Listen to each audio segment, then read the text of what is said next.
notice that we still don't have anything close to a quorum, but I don't think I will have the patience to wait for everyone to join the class. So I will get us started. I'm just sitting here as I wait for the class to start, trying to recall where we were in our previous class. Can one of you remind me where we reached in our previous class?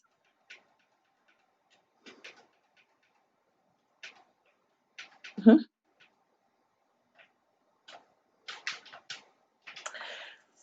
We had started on what were we studying? We were looking at. It seems like we only had 3 classes. Yeah, not too many. We were looking at types. Yeah,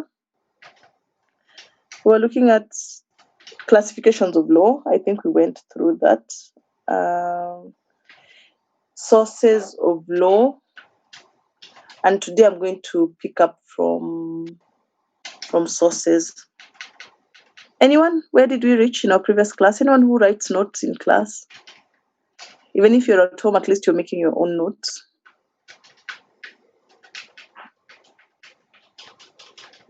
Okay. Right. Okay.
So, rule of law. Thank you, Jessica, for your response. I was wondering, you don't want to talk to me. You're so quiet.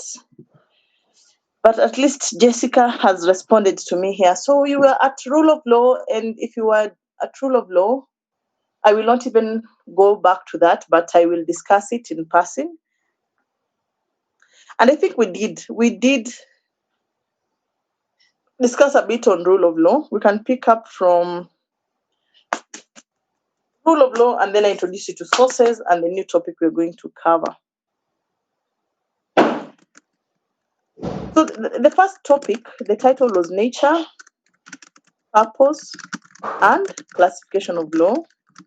So under this topic, we find that nature, purpose, and classification of law, there's some questions we were supposed to answer. The first question was, what is law? Okay. And this question, we had our guest speaker who took us through all that discussion. Then, in our next meeting, I started off from discussing classifications of law. Classifications of law is what we discussed the last meeting we had, which was where now we were looking at the different classifications of law between written and written. I will not go back into it.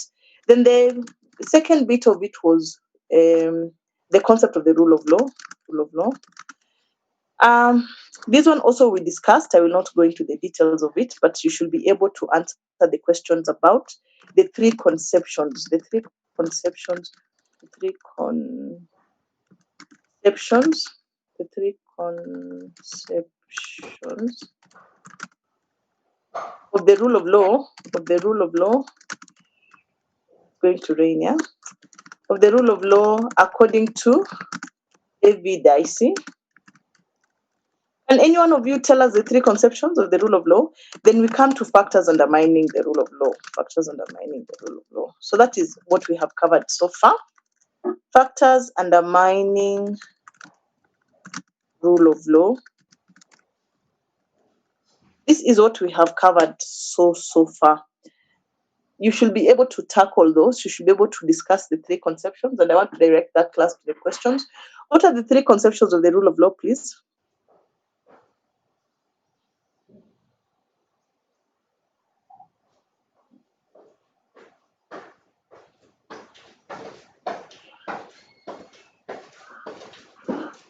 Okay. You'll tell me in the exam if you don't want to speak out about them. What are the factors undermining rule of law? Oh, I will prefer if you can unmute yourself and speak out, please. But even those who are writing, at least you're responding. Equality before the law. Okay. Yes, equality before the law. Victor, thank you so much. That's one of the conceptions of the rule of law. Next. Next. Absolute supremacy of law. Thank you. Then, thanks, Kamal.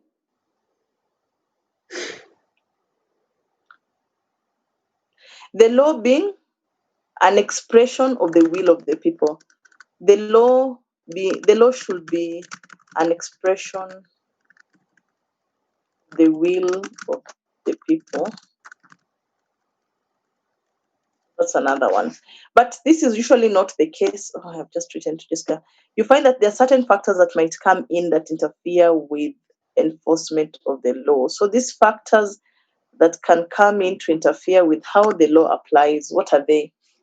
What are these factors?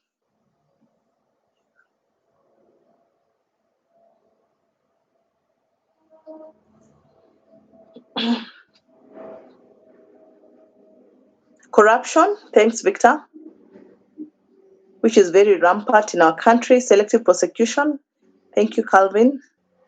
What else? An independent judiciary, ignorance of the law. Thank you so much. Wow, okay. Then, with those contributions, we are able to sail through to our second topic, civil unrest. Yes, I agree. So, in our second topic, we are going to look at sources of law. Okay? And I think we already started a discussion on this. Anyone, what did you say about sources of law? And I'm going to mute myself for a minute. I know. I'm so sorry. When you're working from home, it is, and you have small children, a few things can crop up here and there that you need to attend to. So please bear with me. Bear with me. 1 minute. Allow me as you write in the chat. Let's have a chat discussion or unmute yourself and tell us about the sources of law. I need to just 1 minute, please.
Thank you for allowing act of parliament. The constitution customs. Oh, I'm so happy that I'm getting all these contributions about sources of law. We did discuss about sources of law, and I can see for sure you recall what we said about sources of law. Did we read the Judicature Act? We looked at the Judicature Act and the sources it outlines.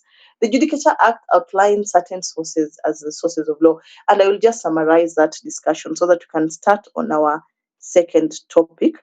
But now, before we start on our second topic, there's an issue that I should address, and I don't know if I should leave it to towards the end of the class, but I think it's better I do it now.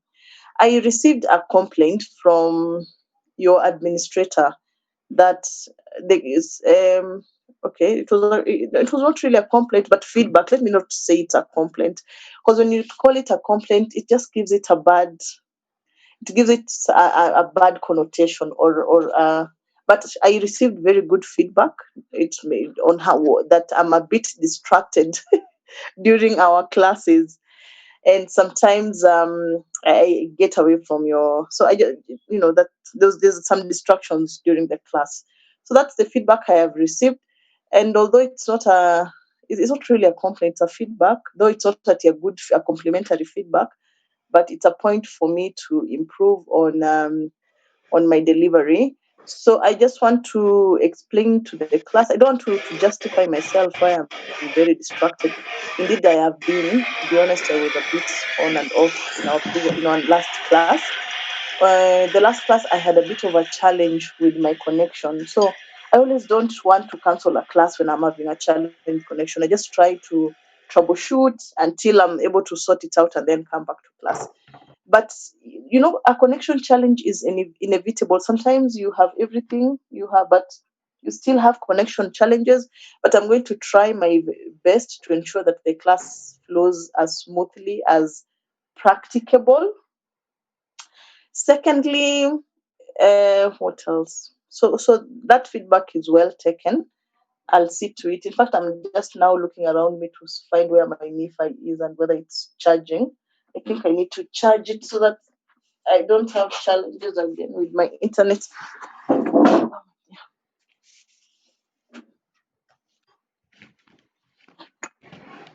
you go.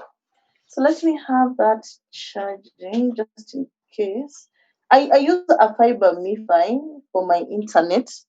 Oh, and it works well most of the time. By the way, I can't even complain. I think fiber, they're doing a great job in offering internet. So with my MiFi, I can just load my airtime and I have access to it. It's always stable most of the time. Whenever I have problems, it is just a one-off. It is not something that recurs every time. So I'm very happy with fiber and their internet services. So I'll try my best to ensure this class flows as smoothly as practicable. Then secondly, of course, I'm working from home, so you'll hear a lot of background noises. Being at home, people will talk to me, consult with me, my children will call me, some will even cry from the background. I don't know how I can minimize. And I try to minimize, even though the sounds you hear are the ones that now I have minimized, but we're going to try to ensure the class flows smoothly. And please don't be shy. If there's any feedback you have, there's no point of suffering in silence. You better bring it forward, and then I can be able to see how best I can improve. Okay. So make sure you just write me an email or hit me with an email and let me know. I'll of course every feedback you receive a feedback and it's not but you improve on it.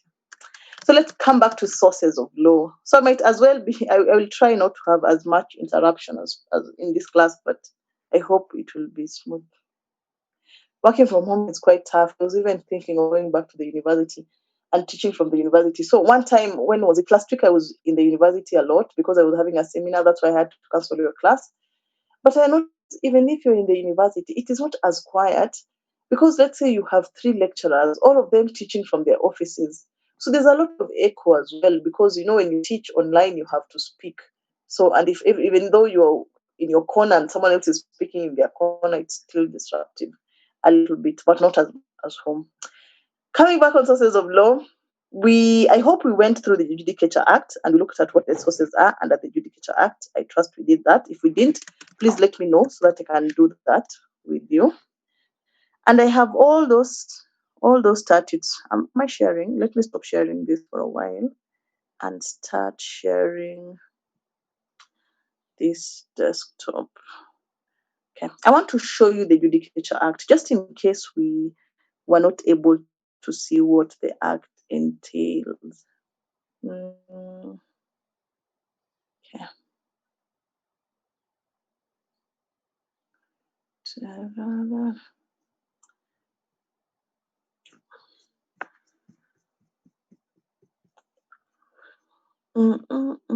the Judicature Act is a very important statute.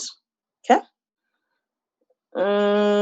It is the one that guides our courts when they're trying to decide matters before them, and opened it because of my previous class. So even before I read the provisions of the Judicature Act, we need to really understand the role, the government structure, and where the judiciary comes in, and where Act of Parliament comes in. So that is important for you to know. So initially, I will take you through, though I will not teach you that particular topic. I'm giving it to you as group presentation, but I would like to explore it a little bit, even before our reading of the Judiciary Act. So let's explore it a little bit. Let's take it from the top and see so that you can understand why we are looking at the Judicature Act. Okay? So governance structure. This question you were asking initially in our first topic, what is law? How did we answer this question? What is law? Can any member of the class help us answer that question? When we ask what is law, what is the correct response to that question? What is law?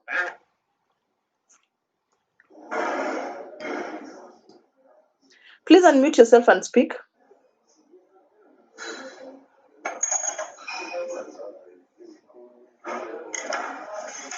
Can I say, okay, a set of rules through which the society is governed?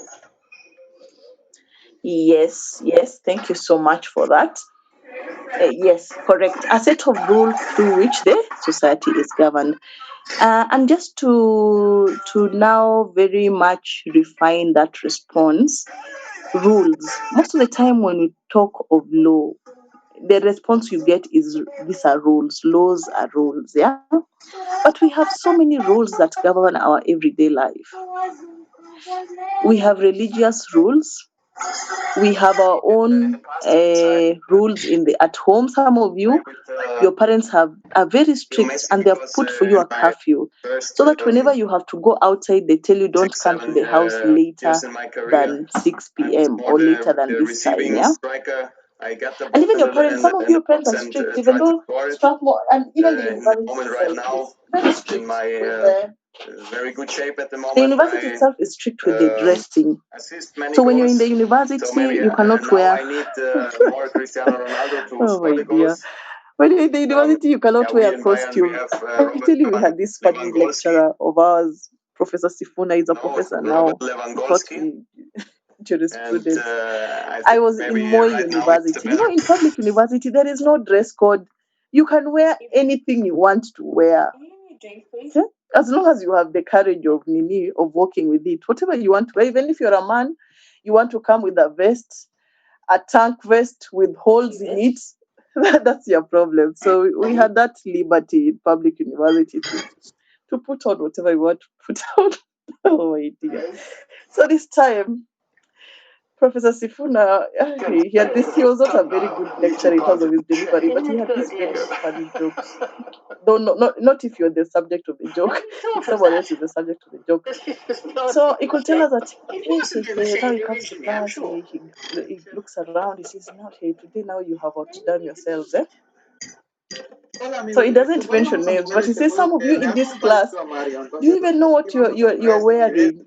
Like you go to second hand. You know, if you've stayed in Eldoret, the Gikomba of Eldoret, where you go and buy second hand clothes. You know, when you mention Gikomba, just someone knows you're going to get second hand clothes in Gikomba. So that the market like a Gikomba in Eldoret is called West. So when you go to West, that is where you get a lot of second hand clothes. He says that some of you go to West to buy costumes. Hmm? You think that you're wearing a fashionable cloth, but you're wearing a costume that is worn for particular purpose. For example, Halloween. So I've come to class with Halloween costumes. Oh my dear. Anyway, let me stop those jokes there. I hope you find it funny. Like you're wearing a top, or you're wearing whatever you're wearing, but it happens to be a Halloween costume that someone should be wearing for a specific event. Coming back to roles, Strathmore is known for its strict dress code, Strathmore and Daystar. So you have to wear in a particular way. So is that law? Those rules that govern our dressing while we're in Strathmore, is that law? If I dress in a tank top, a tumbo cut and a miniskirt and I go to school, even as a lecturer, will I be arrested because I've contravened a dress code? So there are many rules that govern our everyday life. So the rules that qualify to be law must be distinguished from all other rules. And when you're going through all these schools of thought, from the natural schools, the positivist schools, and the Marxist school, all these schools of thought, they helped us to know what are some of the parameters that you can measure rules that qualify to be law. Which rules qualify to have the status of a law? So, we're going to the natural school of thought. Mr. I should call him and thank him again. He was very gracious to come in on short notice. Dr. Ngira explained it very well that when it comes to natural law, they look at law as having something, an intrinsic value, and it should be just, it should be reasonable. So that to the natural school is what the law consists of. Then coming back to um, the law, so the natural school of thought talks about common morality, that we have a common morality that binds us as human beings. So, and it divides law into two streams. We have the higher law, and then we have the man-made law. So man-made law should always comply with the higher law. So there's always an intrinsic value within the law according to the natural school of thought. But when you come to the positivist school of thought, then they don't recognize any higher law. They don't even recognize morality. They just say that law is that which is made by a powerful sovereign. So, in the assertion that law is that which is made by a powerful sovereign, they're basically saying that the rules that qualify to be law must be made by someone very powerful, a sovereign who has the force to ensure those rules are complied with. Okay? And who is that sovereign? That sovereign is the government. Okay? In our case here in Kenya, we equate the Leviathan or that powerful sovereign with our government. So it is a government that has that mandate to make rules that qualify to be law so that they are enforceable. If one goes against them, it is not that you'll be sent away on the gate and told to go back to your home, but you might be arrested and it may attract penal consequences under the law. So that is the definition of law that we are carrying forward with us. Okay?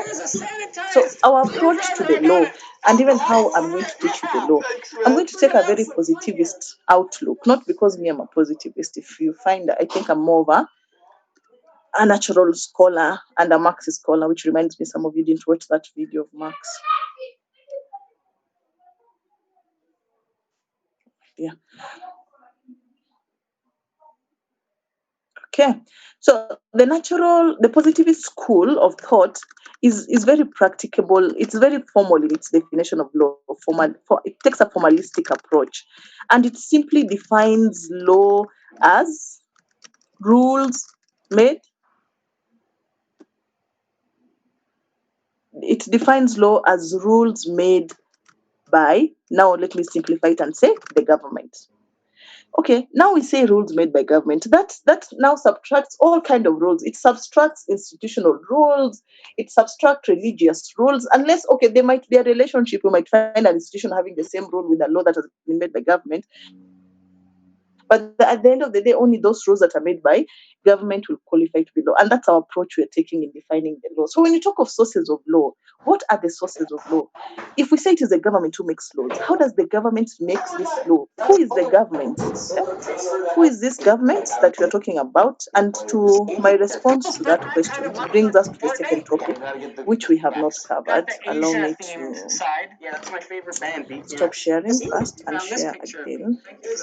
So my response brings me to the second topic, which we might not have covered. What do I need? And we're gonna get copyright strikes. Jim and Ted, yeah. That's my favorite character out of all of them. Which is governance structure, yeah? This is the topic where I'm going to give you assignments. Some of your class reps have sent me your groups, but I think that it has been so busy. Governance structure. Okay, there's a topic you'll find there titled governance structure. Please don't be confused by big words. You know, us lawyers like using big words, but the meaning is just very simple to understand. So governance structure is the structure of government. For you to understand the lawmaking function of government, at least you have to be very clear about the structure of government. Tell you what, why don't we put this aside? Anyone who can explain? In Kenya, we have a devolved system. We have two levels of government. Kenya currently, under the Constitution of 2010, Constitution 2010 has a devolved system of governance. So it has a devolved system of governance. And when we talk of a devolved system of governance, we have a devolved system of governance. We have the national government. The first level is national government. Greatly appreciated, as that will help get this video out to more people, and that increased exposure will allow us to continue running bigger and better. We have the devolved government or the county also, government. If you guys are interested, please go subscribe to the Professional Or Law the county Drivers government. Association. So I want one member of the class to explain to us what is the Really structure of do the national everything we government. can to grow that into The structure of the national government. and just to continue making things better for the future. So that being said, let's hop into the video. Able continue kidogo, I'm coming. With our quarterfinal What is the structure of the national government? Which I believe is between Justin James, who is currently getting ready to hit, and Landon Gentry.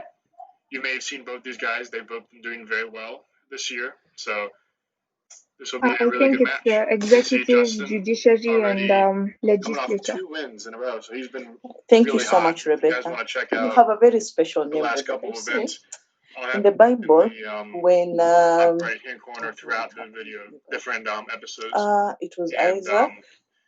and so we'll definitely continue to be putting out more videos and more. Oh no, Isaac events is the one who you guys married keep Rebecca. watching. It was Abraham. Didn't quite Oh my hit his. dear. Abraham sent. It doesn't seem like it should work. Rebecca, please tell me. Than it would, right? Abraham It's like rock, had. paper, scissors. No, it wasn't Steel beats Abraham. wood, Abraham was wood married beats to rock. Sarah. But let's So get Abraham real. married to Paper beating Sarah, rock and then is some Abraham physically unrealistic has garbage. Isaac, Okay, I'm getting a bit off topic and here. then I want 20 bucks Isaac. workshop, but I'd really rather not be wasting No, my time Abraham every is time the I one do who that. sent his So I tried servant to to buy find a steel wife toed for his crops, but they son don't Isaac. exist. What? On And Croc he went Incorporated? and he This is a found huge business Rebecca, opportunity. who In any case, their oversight is who my poured opportunity. water. Who was So it? I You set know, out to make my own I steel tell toed you, crops, and you not need just to the learn wood pulp. from I want to make a Rebecca, setup that will look because nice. And Rebecca, it mostly when worked. So this upon servant of which I got Abraham this often, came it's a to surprisingly difficult the problem. water, This was to the actually well, one of the harder to projects fetch the I've done lately. I water, was really she shocked went with the and information fetched that this water stuff and worked. poured the So water before we can dive down into the into nitty the gritty, troughs there's a bit of and housekeeping I watered. need to take care Can you of. imagine? A bunch of Okay, I people don't think have she asked was me what the doing it deal with as your if she knew face. this is the Hey servant man, of you ugly Abraham or and he's something. very wealthy To be and honest, he's there's there a reason I looking haven't for been the wife showing of my his face. son. It's that. But just those acts of kindness, uh, when she went and she fetched water and she watered the camels. I don't know how many camels he had. She watered the camels and even offered this servant of Abraham a place in under her father's roof, only to learn who he was there looking for a wife. It just reminds me of how much acts of kindness usually go a long way. I don't think she was doing it out of self-interest. Maybe she was just doing it out of kindness, but yeah, so she ended up being Isaac's wife. Rebecca, thank you. Sorry for taking you through history lane on Isaac's son. Thank you. So national government, that question has been correctly answered. We have the legislature. We have the legislature. The three arms of government, okay? When we talk of the structure of the national government, we are talking about the three arms of government. There is no one in this class, unless you're a foreign student and you're not Kenyan, who doesn't know the three arms of government. Even if I go to class 4, I hear class 4 students are in school, and I'm close to Mariakani Primary here. If I go to Mariakani Primary, and I ask any class 4 student, they'll tell me the three arms of government is the legislature, also known as parliament, the executive, oh my dear.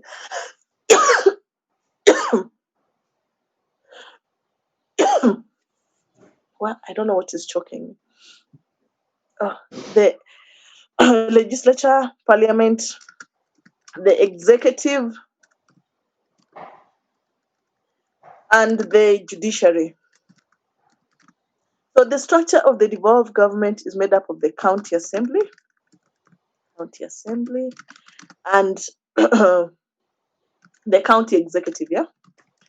The county executive. So those are the three arms of government, and those are the structures here. So if we look at the first tier of government, the national government, which arm of government is mandated to make laws? Class, which arm of government is mandated to make laws?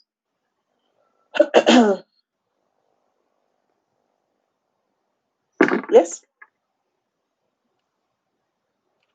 The legislature.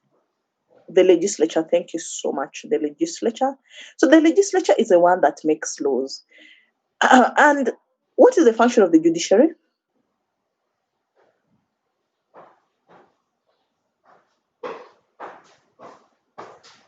The judiciary interprets the law. Exactly. Thank you, Kamal. The judiciary interprets the law. So it's the legislature that makes these laws.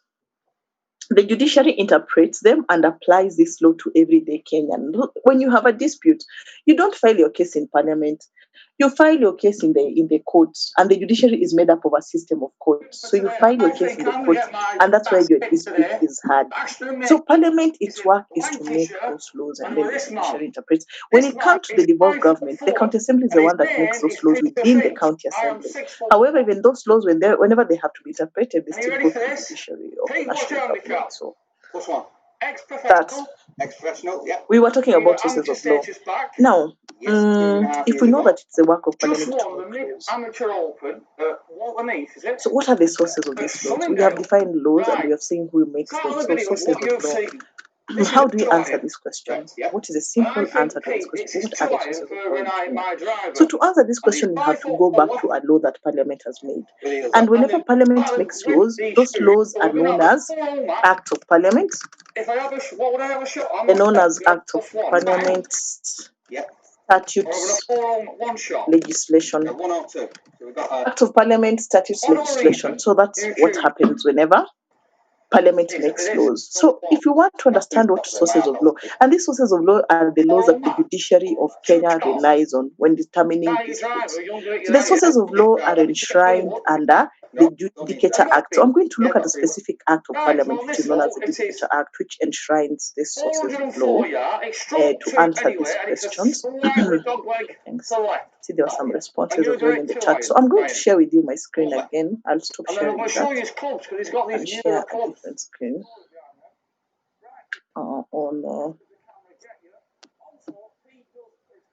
okay, where is that? What am I looking for? The PDF. So, okay, I thought I'd open this one of these acts. It's not here. Now I in my download, but I can quickly download another copy here. I was already here. I just like a PDF rather than a web page. So that's the Judicature Act. It's an act of parliament that was made by our parliament, and this is the law. This is the authority we are relying on to understand the sources of law in Kenya. Judicature Act, Chapter 8. What does it say about sources of law in Kenya? And as we read the Judicature Act, at least you can already see how a statute looks like. You can download it. I'll show you the website where you can find a repository of Acts of Parliament, and then you can find whichever one you want. There's always this page here which we call the title pages, arrangement of sections, and then they arrange themselves like that, and then we have the preamble of the act, which says what is the purpose of the act. And this act, for example, its purpose is to make provisions regarding the jurisdiction of the High Court. So this is the law that directs the court which sources they can rely on, which sources of law they should look to when they're interpreting. And the relevant section is section 3. Please read it. I'll mute myself for 1 minute and then come back. Read it in the meantime.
Sorry, students, I'm back. To be honest, I went to check on my son. He had gone to play outside and it's about to rain, and I'm not sure where he is. My dear. Mode of exercise of jurisdiction. I hope you have read as I was sharing the screen. You're able to see it from your end, and I think we have done it. I'm just being sure because I'm not sure what we did last class. The jurisdiction of the Supreme Court, the Court of Appeal, the High Court, the Environment and the Land Court, the Employment and Labor Relations Court, and all subordinate courts shall be exercised in conformity with number 1, the Constitution. Number 2, subject thereto all other written laws. Subject thereto, and so far as those written laws do not extend or apply, the substance of common law, the doctrines of equity, the statutes of general application in force in England on the 12th of August, 1897, provided that the said common law, the doctrines of equity, the statutes of general application shall apply so far only as the circumstances of Kenya and its inhabitants permit, and subject to such qualifications as those circumstances may render necessary. So that is section 3 for you. Okay, I'm going to break it down. I know it's a lot of legal jargon. I read it a lot, so I am. That's why I read it so fast. But so that. This is a section. This is the authority we are relying on. Okay, in law, whenever it is very important for a lawyer for them to validate their argument to always cite what sources they are relying on. So whenever you're reading a statute, we call it a primary source. It's a primary authority. Like it's that you're reading the very law itself. So we are reading the very law itself together, and we are seeing what that Parliament enacted this act, and under this section of this law, it outlines which sources of law they should guide our courts. Because you've already said the work of the judiciary is to interpret law, and they're being told as they interpret laws, these are the kind of laws that they should be relied on. Because jurisdiction is the power of the court to make a decision. So that we can sum up that into the following. We can sum it up into when my mom walks in. We can now say, with that in mind, we can totally summarize the sources of law to be as follows. Where is that? Control.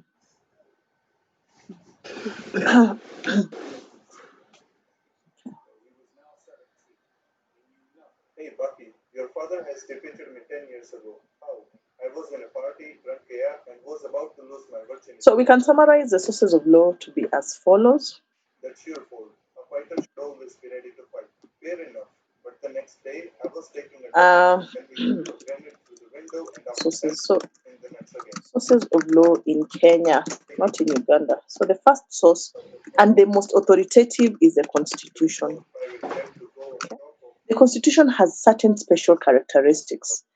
These special characteristics, I don't think I took you through that discussion. I don't know if I will take you through it, to be honest.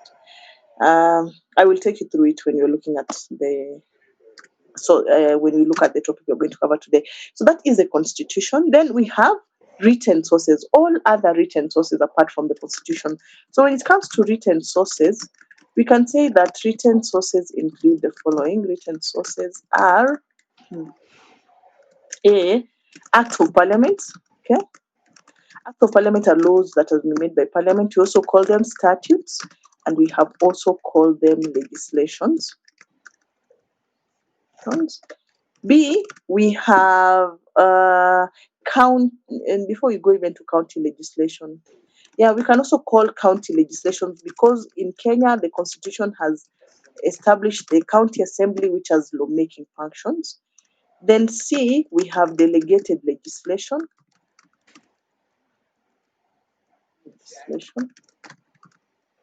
D, we have treaties and conventions. Then E, we have statutes of general applications. Before having sex. So if you look at the Constitution as a source of law, you're going. I know some of them. Just list them. We will discuss some of them, not all of them. Then 3, we come to unwritten sources. This third category of sources in law in Kenya are the ones that fall under unwritten sources. Unwritten sources, the first one we have is what we call common law. The second one we have is what we call equity, or doctrines of equity, but I'll just mention it as equity. The third one we have is African customary law. We have Kenyans of Hindu descent, so Hindu customary law is also recognized as a source of law.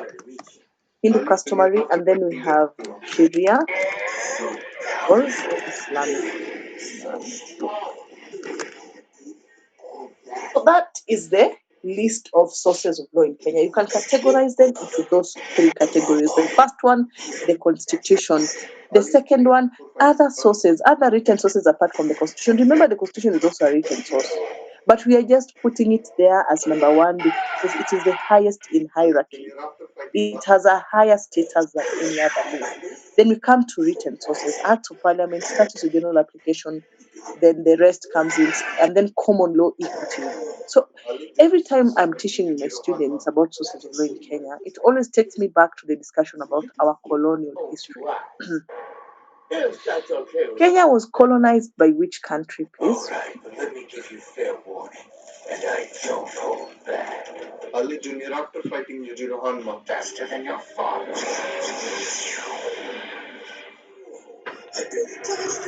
Let me see. Britain, yes, Britain. So we were colonized by Britain, the Great Britain. Yes? Not the British. Yeah.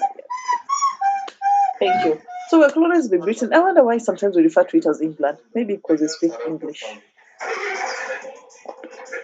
So because we were colonized by Britain, most of our laws are borrowed from England. We were colonized, they're borrowed from the British, and some of these laws have their history in our colonization of the British. For example, when you read Statutes of General Application, these Statutes of General Applications are those statutes that were passed a while back. They were passed, the reception date, we usually call it the 12th of August. August 1987. So what happened here is, first, there was no territory called Kenya. The territory that was there was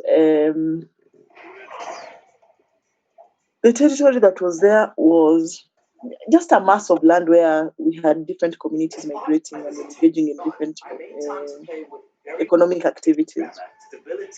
Going about their life, they were very happy people, very happy. They didn't have all these challenges we are having in the 21st century. Then come the expansion of the Europeans and how they really went and met in 1885. They met in the Berlin Conference of 1885.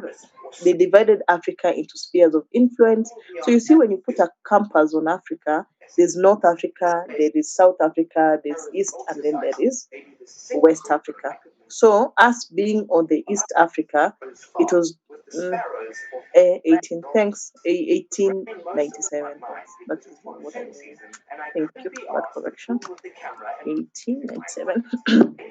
So you find, after the Berlin Conference spheres of influence, now the territory that is this part of Kenya was called the East African Territory. So there are those ones who are in the South African Territory, there are those who are in the East African Territory, there were those in the Central, there were those in West Africa, and then North Africa. And Kenya, I don't know, luckily or unluckily, became a British sphere of influence. From a British sphere of influence, we went to being a protectorate, that we were territory under the protection of the British Empire. After being a protectorate, now we went to become a full-blown colony. Colony means is that we are colonized. Our territory is conquered, and in fact, it is part of the territory of the United Kingdom. And during that time, of course, they were encouraging settlers to come to Kenya, to settle, to try and develop Kenya. And they looked down at the natives. They saw, oh, look at these people. They're so primitive. Look at their laws. Look at how they live. And they looked down on all our native ancestors. God bless them. And after that, they encouraged the whites in England to come and settle. So they came and settled. They settled in the highlands. They settled where the weather was very favorable to farming conditions. They settled in Kericho. Whenever I pass through Kericho, I see the punitive colonization. All that belt that is today a tea reserve was part of the great it was part of this great Mau forest. Do you know the Mau forest? If you look at the map of how the Mau forest originally was, now of course it has been depleted by human activities, but the Mau forest extended the whole breadth of Kericho. All that fertile land was the Mau forest. All those escarpments were covered by rich indigenous trees, and the Mau forest was part of the Mabira forest. It was part of Mabira forest. It was all one forest ecosystem. It was part of Mabira forest in Uganda. And when you take all that road, you go to Mabira forest, then it goes and joins the Congo forest. And that was a very rich canopy of forest that was destroyed by the colonists. Whenever you think about climate change, whenever you think about environmental degradation, don't forget that it started with policies that were being implemented during the colonial time. So they came and cleared all that forest area and settled there and started farming. Even most of those tea farms are still owned by British. I mean, I've seen the titles because I was working in a farm, but they're still owned by some of these British families, dynasties that work, but they formed companies. But it doesn't change the fact that they're the ones who are still, the title is still under their name. So you can imagine all that rich forest, and that's why, even because of it was a big watershed for the continent of Africa, and as a watershed, we could have all that water collecting, and Uganda now being Lake Victoria, that water was very rich in the balance of Lake Victoria, and now Lake Victoria was such a powerful lake that it still is, but who knows for how long.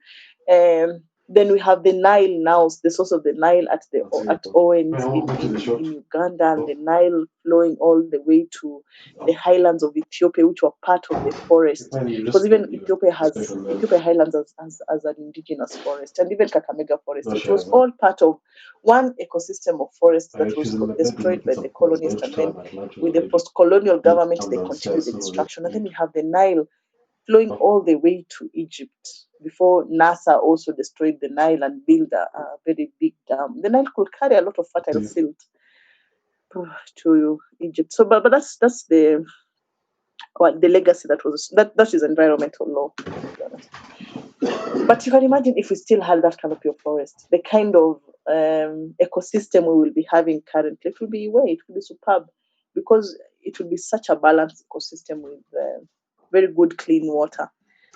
But the way things are going, who knows? I don't know. Maybe the end of the world will come by self-destruction. Human beings self-destroying themselves and the environment. Just speculating. Coming back to colonization. So see, the whites come in, then they look down on our laws. They say African customary law is repugnant. It's not good enough. So they bring in their own laws. So those are what we call statutes of general application. These were statutes that were extended to apply during that colonial time to all the territories that were being colonized by the British. And remember, one of the initial territories was India. The British Empire had established a very strong territory in India, and then it spread its link. Because even, in fact, we just happened to be a territory of the British because the British had already established themselves in India, and they wanted that trade, the trade route, because there was a lot of trading happening between the Indian Ocean. So we have that happening. These statutes coming to apply, but now they are historic relics, to be honest, because we have our own statutes, we have our own parliament that has with time adopted so many legislation. Then it comes to delegated legislation. I'm explaining this because I'm not taking it to the slides. I'll give you the slides to read at your own time. So when you come to delegated legislation, here it has a link with Acts of Parliament. We have said Parliament is the one that has the authority to make laws. But the law allows Parliament to delegate that lawmaking function, because parliamentarians do not have the whole time to make laws. Look at what happens in Parliament. They are going for funerals. They are going all kind of places. What time do parliamentarians have to debate quality legislation? So there was need to ensure that there's no gap in legislation, that the lawmaking function of parliament is delegated to other persons and bodies. So these persons and bodies, when they make these laws, we call them delegated legislations. Persons and bodies.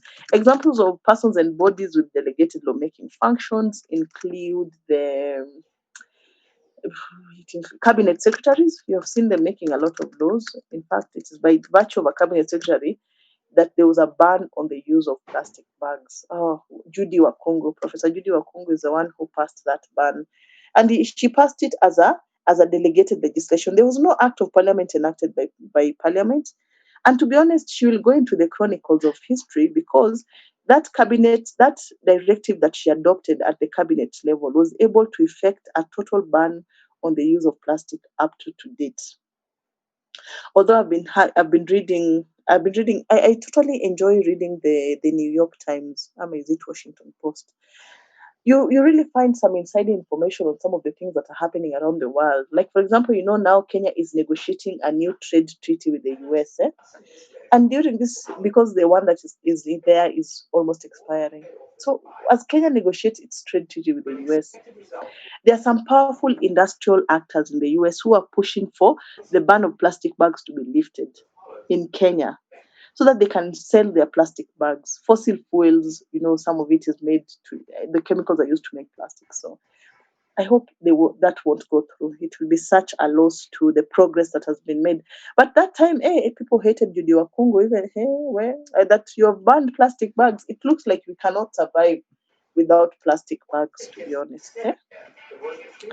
So that is an example. We have professional bodies also who have delegated lawmaking power. You see the Law Society of Kenya making noise here every day. So even Law Society of Kenya has powers to regulate its members, not everyone in Kenya, just its members. CASNEB, the Council for Accountants, they also have powers to make laws to regulate their members.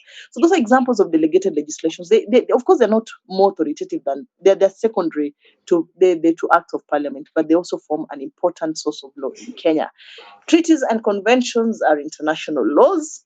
Okay, these are international laws, international agreements that Kenya has entered into, and you can see that Kenya is just, Kenya as a country is simply a dot in the landscape of the world. I was just reading this scientific fact about the fact that we have, how many galaxies are there?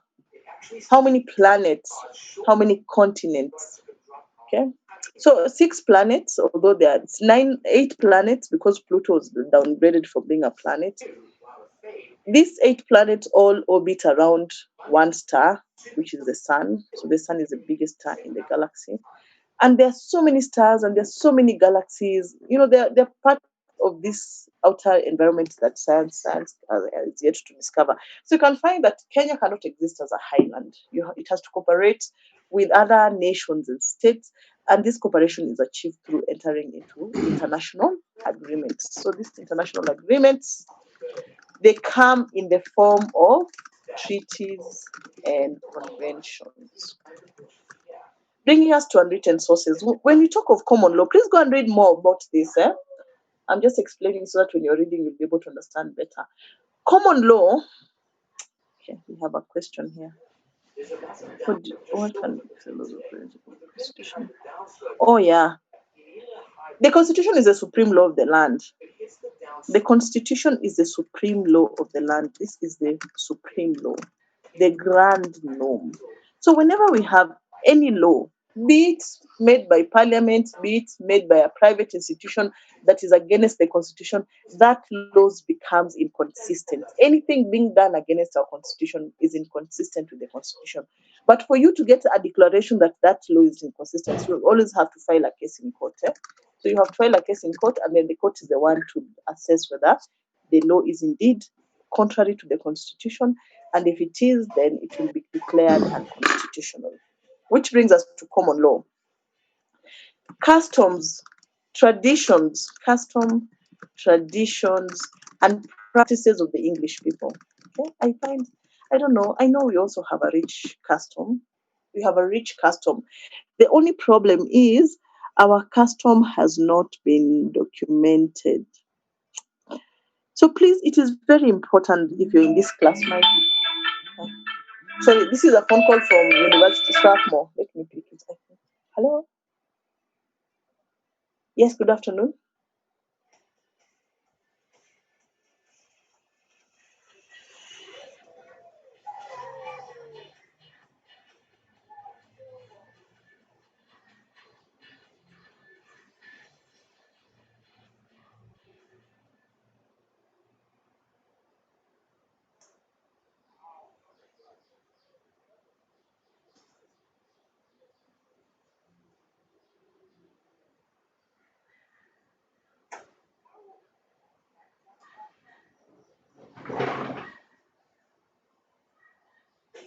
Not just a pretty face and a pretty swing.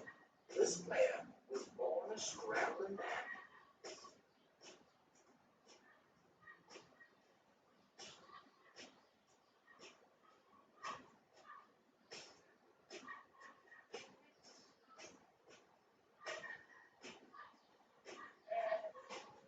That was a conservative 9 holes in unique circumstances. A couple of free putts to prevent a cheeky 34 in the wet. They were probably from being filmed because he didn't free putt the entire first 9 in the pouring rain.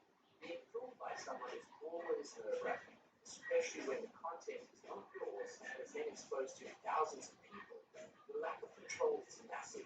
Never discount how much this affects anyone on this channel today. Every time someone is filmed on this channel, between 30 and 300,000 people are going to be watching it. Massively. Ladies, I like golf. I mean, I really enjoy golf, but I absolutely love golf on a beautiful looking course. What's even better is a course that makes you feel sad on the 16th hole to know that you only have 2 more holes to go and then it's finished. Forest City makes me feel this way every single time. I love the place. Now, I've played some nice courses in my life, but none like Forest City. This place is immaculate. They opened the second course, the classic course, in August 2019. You've seen my videos on the first course, the Jack Nicholson course, which is very playable. It's much more beginner and high handicap friendly, and is super fun to play. This new course, the classic course, is much more challenging and just as spectacular. I met and played with a subscriber and true player named Jan. What a legend. A subscriber, Jim Dawes, messaged me on Facebook and suggested I use $6, like the way golf was played back in the day.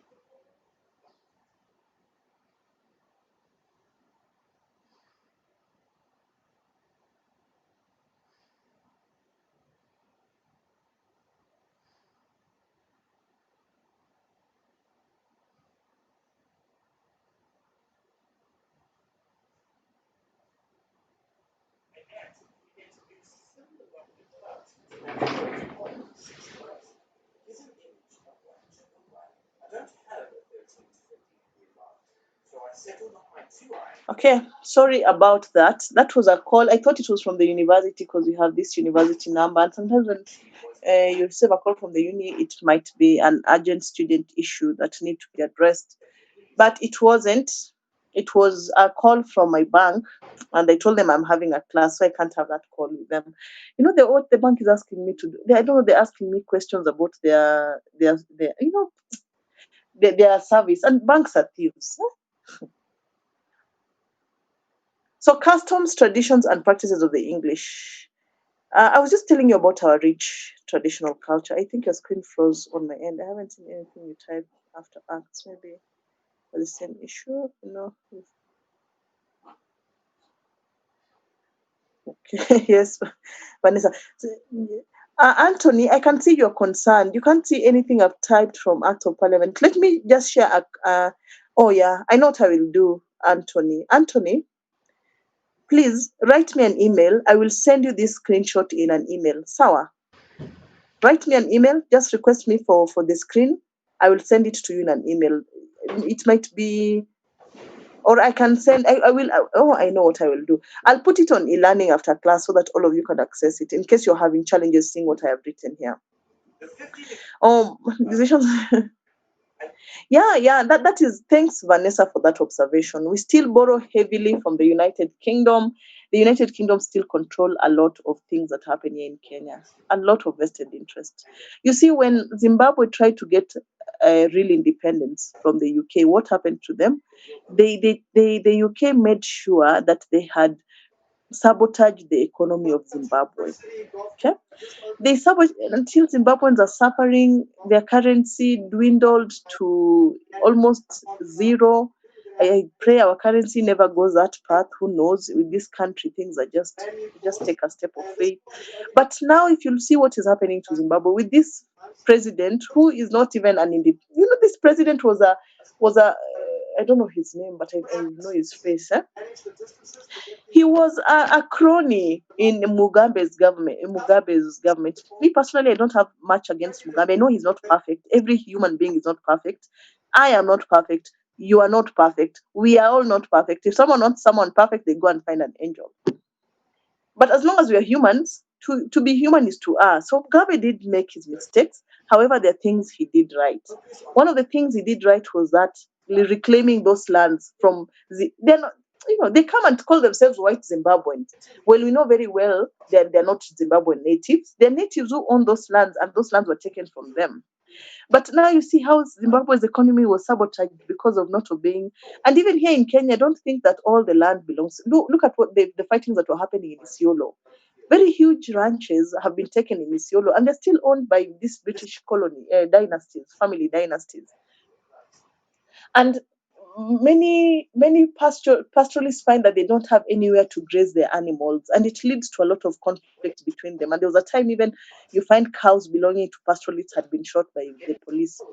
So it is a very emotive issue, and colonization, its effects still are with us today as we speak. So even the customs, the traditions, and the English people, they are source of our laws as far as they were developed by the common law courts. Equity is also rules of English law that were developed by the courts of chancery. And I will stop there, and I will take us to the next point of our discussion. Okay.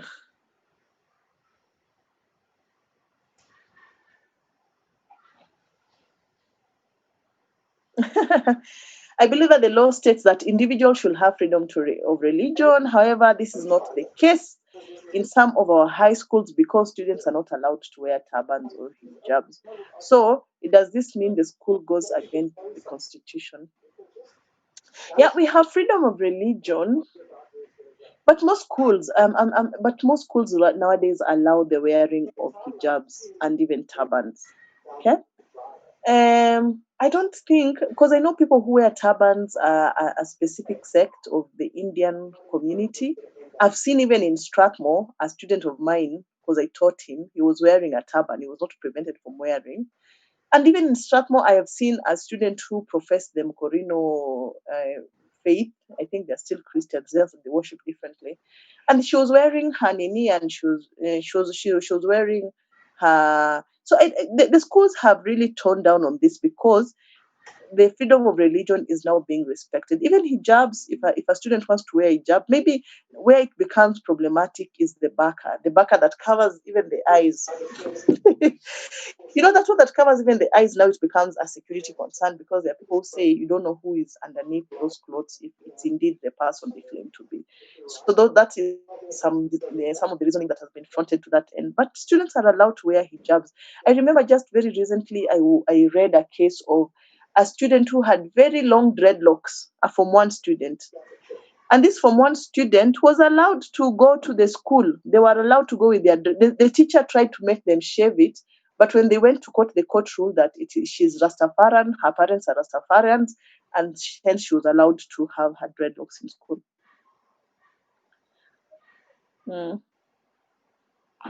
Yeah, but I hope the schools that are not allowing still are really dealing in ignorance because I feel those stringent requirements had passed. But yes, there might be many people who are not complying. But if these students go to court, they get orders. Then these schools end up paying a lot of money for infringing on their freedom of religion.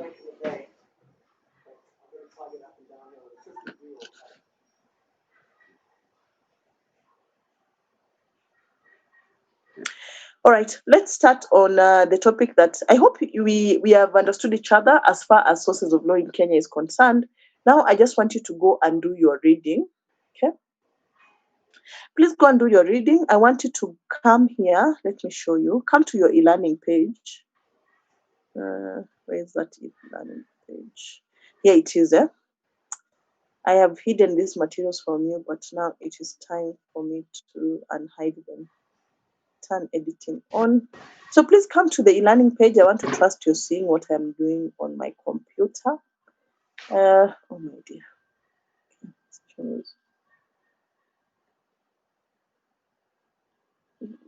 Okay.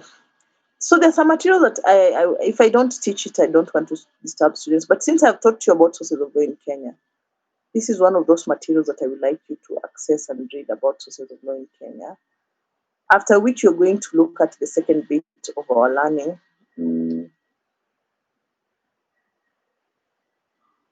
Move right, should be prepared.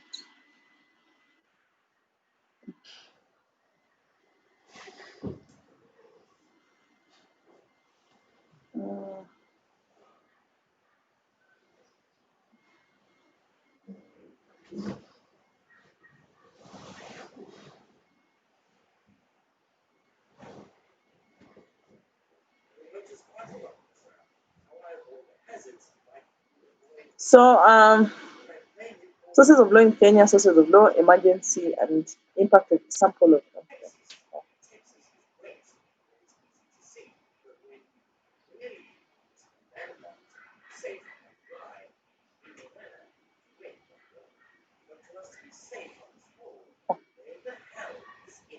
So those materials they're available for you to read. Please go to your e-learning, go to your topic number 3. You'll find the slides on sources. Everything that I've explained to you, I've just not used slides. I'm trying to have a slide. You'll find them, and if you're curious enough, you can even read the emergence and the impact of equity. Equity is one of my sources that I really like. So the next thing we're going to cover still under sources is regulation of information technology. So that's the new topic that I want to start discussing here.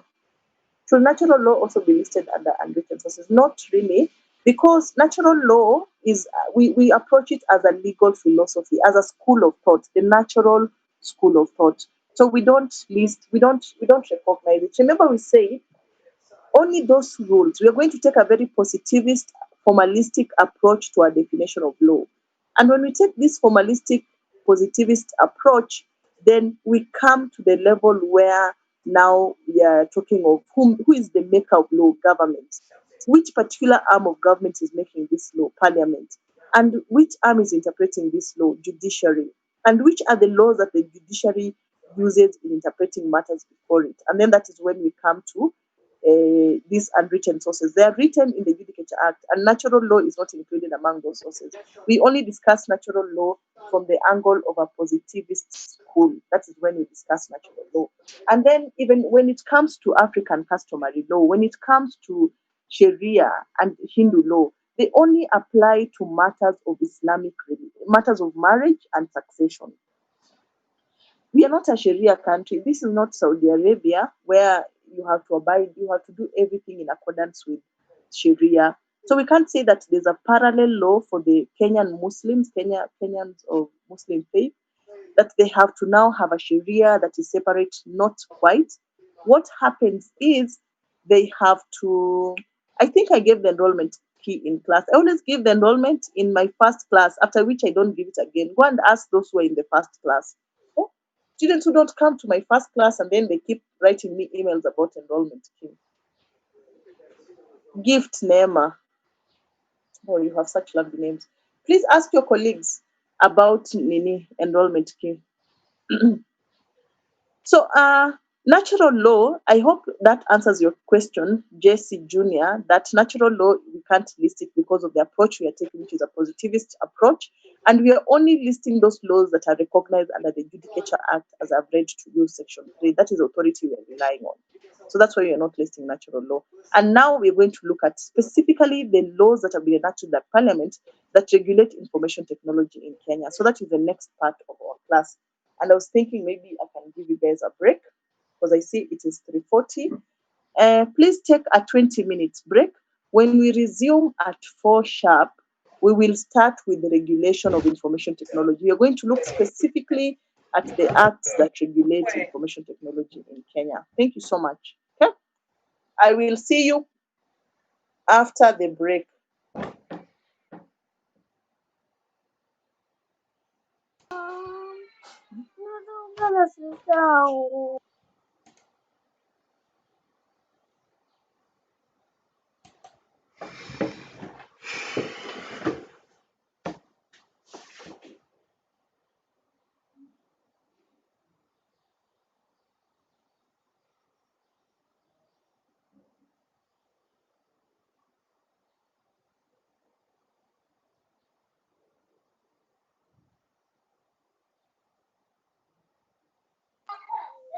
Solomon, we talk, please. Can you explain yourself? What do you mean by so much drama?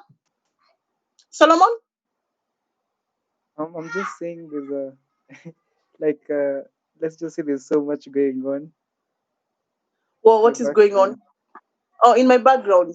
Yeah. It is not drama. You think my life is a Tyler Perry's series? Not my. It's not. It is normal. This is a normal household, Solomon. Please. When you have children in the house, that is the normal. It's not even drama. So can we please resume with I'm sorry for being late, and I will start from there. This is the new topic I wanted us to start, and so much drama. That's a nice one. Okay. Information technology and communication in Kenya.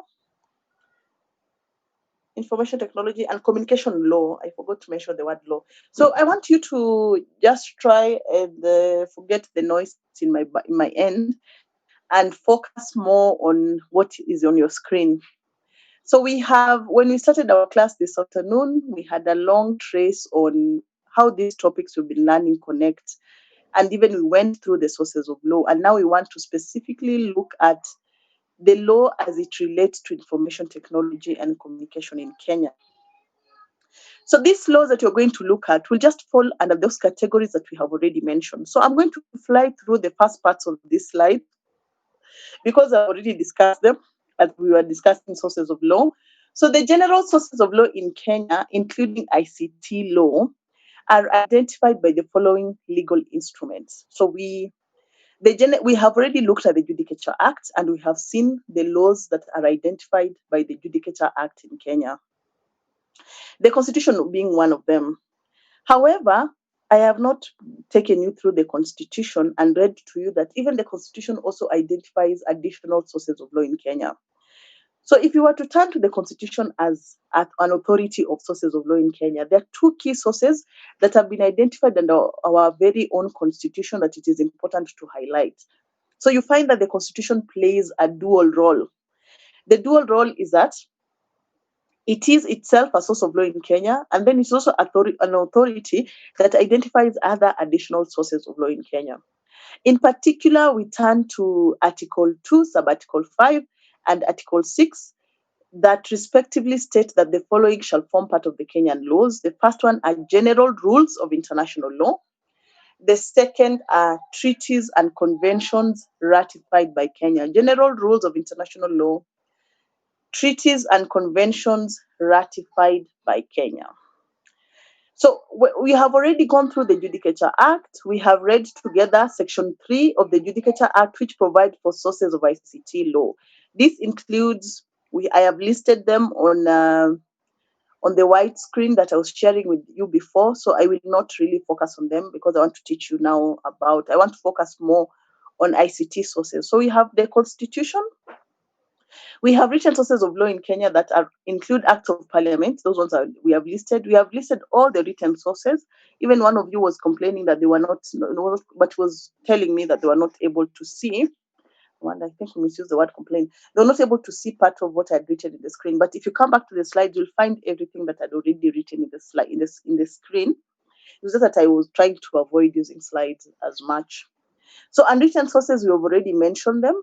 Substance of common law, doctrines of equity, African customary law, Islamic and Hindu customary law. So all those sources that we have been learning in the first half of our class, you can divide them into two categories of sources of ICT law. The first one is the principal sources, and the second one is the subsidiary sources. So the principal sources are applicable throughout Kenya. They regulate all persons in Kenya. So when we say they're applicable throughout Kenya, there are sources that don't choose whether you are from a certain ethnic community and you align yourself with specific customary practices, or whether you are of a certain faith.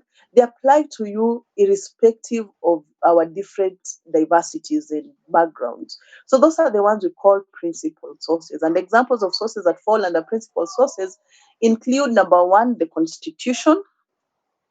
It includes the Constitution as number one. Number two, we have the Constitution 1. 2, we have Act of Parliament. 3, we have even a county legislation, though it will apply within a specific county, but it will apply to everyone in that county without distinction. So the other second classifications of sources are what we classify as subsidiary sources. So subsidiary sources are called subsidiary because they don't apply to everyone throughout Kenya. They only apply to a particular category of people in Kenya. And this that are subsidiary are the ones that we mentioned at the tail end of our unwritten sources. They include African customary law. It is common knowledge that African customary law will only apply to individuals from a particular ethnic community if they themselves want that law to apply to them. No one will force them. You can be from Meru and you have a very rich customary practices as Meru. You have the Njuricheke who can decide dispute among you, but no one forces you to take your dispute to the Njuricheke. It's your own voluntary volition that you can decide to take your dispute there. So Islamic, Hindu law, those are subsidiary sources because they apply to only specific category of persons. We are going to abandon these subsidiary sources. We were just learning them so that you can have a holistic understanding of how the law applies in Kenya. So we're going to abandon the subsidiary sources and we're only going to focus on the principal sources as they apply to ICT law. So the key principal sources we're going to look at is the Constitution, and then in addition to the Constitution, we're going to look at specific acts of Parliament. So this is what we're going to learn here on. Will you please share your screen? I'm not sharing. Okay. Could you please share your screen? Sorry, I thought I was sharing my screen. Okay. In that sense, I wish you could have just spoken up so that I know I'm not sharing. Instead of I speak all the time and I have my slides, you could have been seeing them. So I was saying principal sources are the ones that are going to be specifically applicable to ICT. So we're going to look at the principal sources that are specifically applicable to ICT. So the first principal source is the Constitution. So we're going to look at to what extent that the Constitution regulates ICT in Kenya. Secondly, we are going to look at certain statutes, okay? So the first is the Constitution. The second we're going to discuss are statutes. Statutes,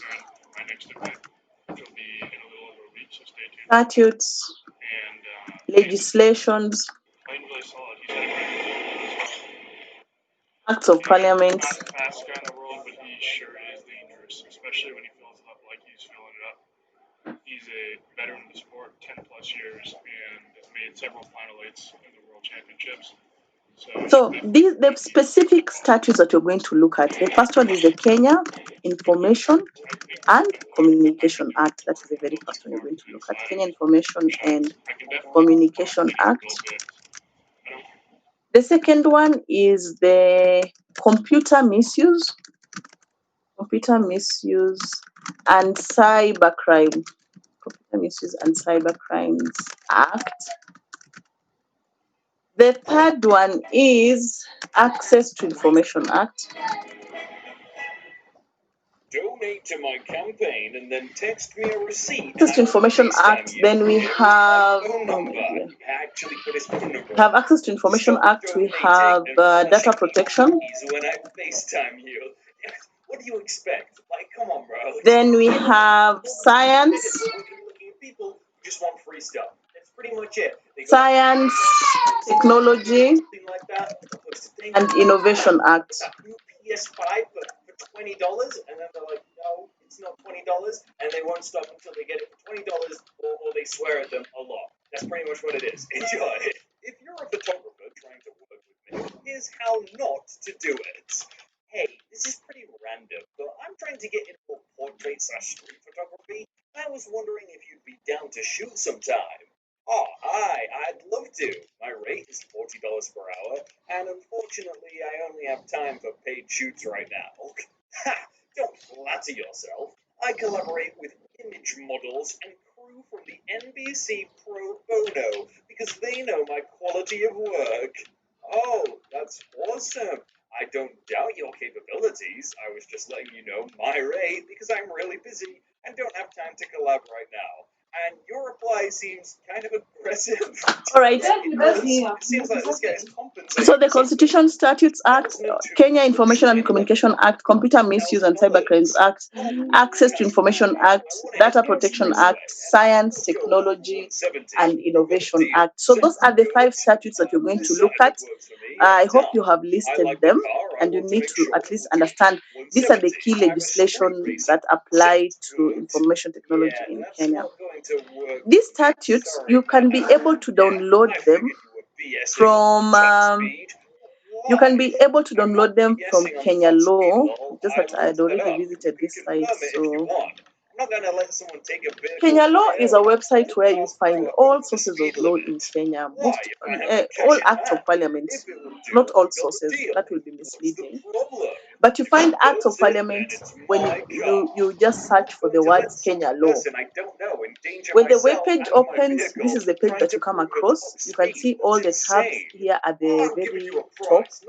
So the relevant tab we have from Laws of Kenya. Laws of Kenya include a database of all the laws all the acts of parliament that have been enacted. So if you want to look for a case, even cases are very authoritative in Kenya. In fact, within cases is where you find judges interpreting the law and applying some of those principles we talked about, which you classify under unwritten sources. You find them applying common law, you find them applying equity and mentioning, and even statutes, they interpret them and apply them to now a specific situation, so that you can look for any case you want under the case search. When it comes to tribunals, you find that apart from the court, we also have several tribunals that have quasi-judicial functions. There are so many. We have the Cooperative Education Appeal Tribunal, HIV and AIDS Tribunal, so there are many and they have different mandates. Even if you want information, you can find it on this website. As far as Parliament is concerned, we've said Parliament plays a special role of making laws in Kenya, so we have to track what Parliament is doing. For example, if you click on this tab of Parliament, it will even bring you to Parliamentary Hansard Archive search. If you want to search for all those things that happened in our parliament, you can search for bills. Bills are draft legislations that are under consideration by Parliament. So whenever there's a draft legislation, you can track it from even this website. For example, we have the Public Finance Management Amendment Bill 2020. Who was the sponsor of this bill?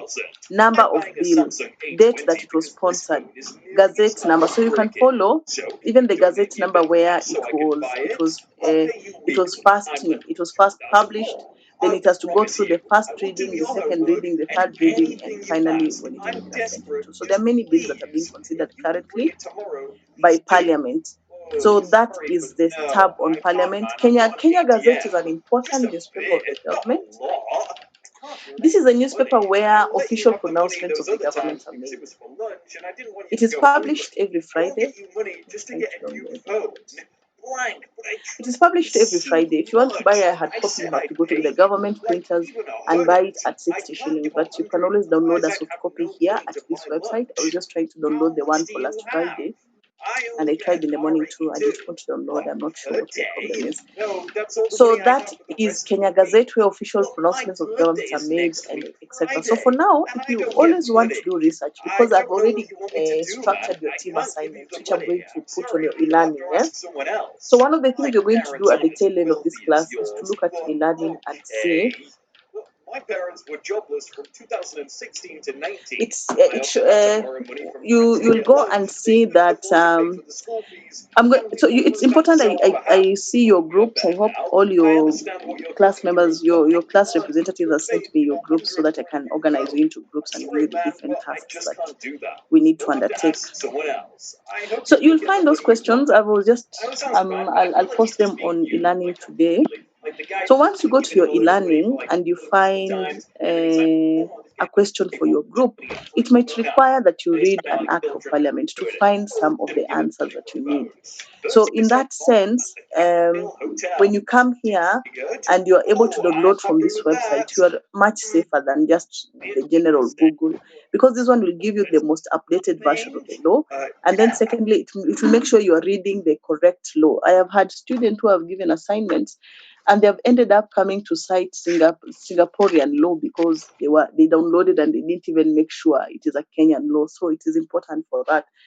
So these statutes that I've mentioned, I've already downloaded them, so I'll not download them again. So for example, here we have the Kenya Information and Communication Act. This is the main legislation that governs ICT in Kenya. It was passed by Parliament. It is very voluminous. It's quite big. Number 2 of 1998. It has been updated. You can see the revised edition 2018, meaning it has gone through several updates.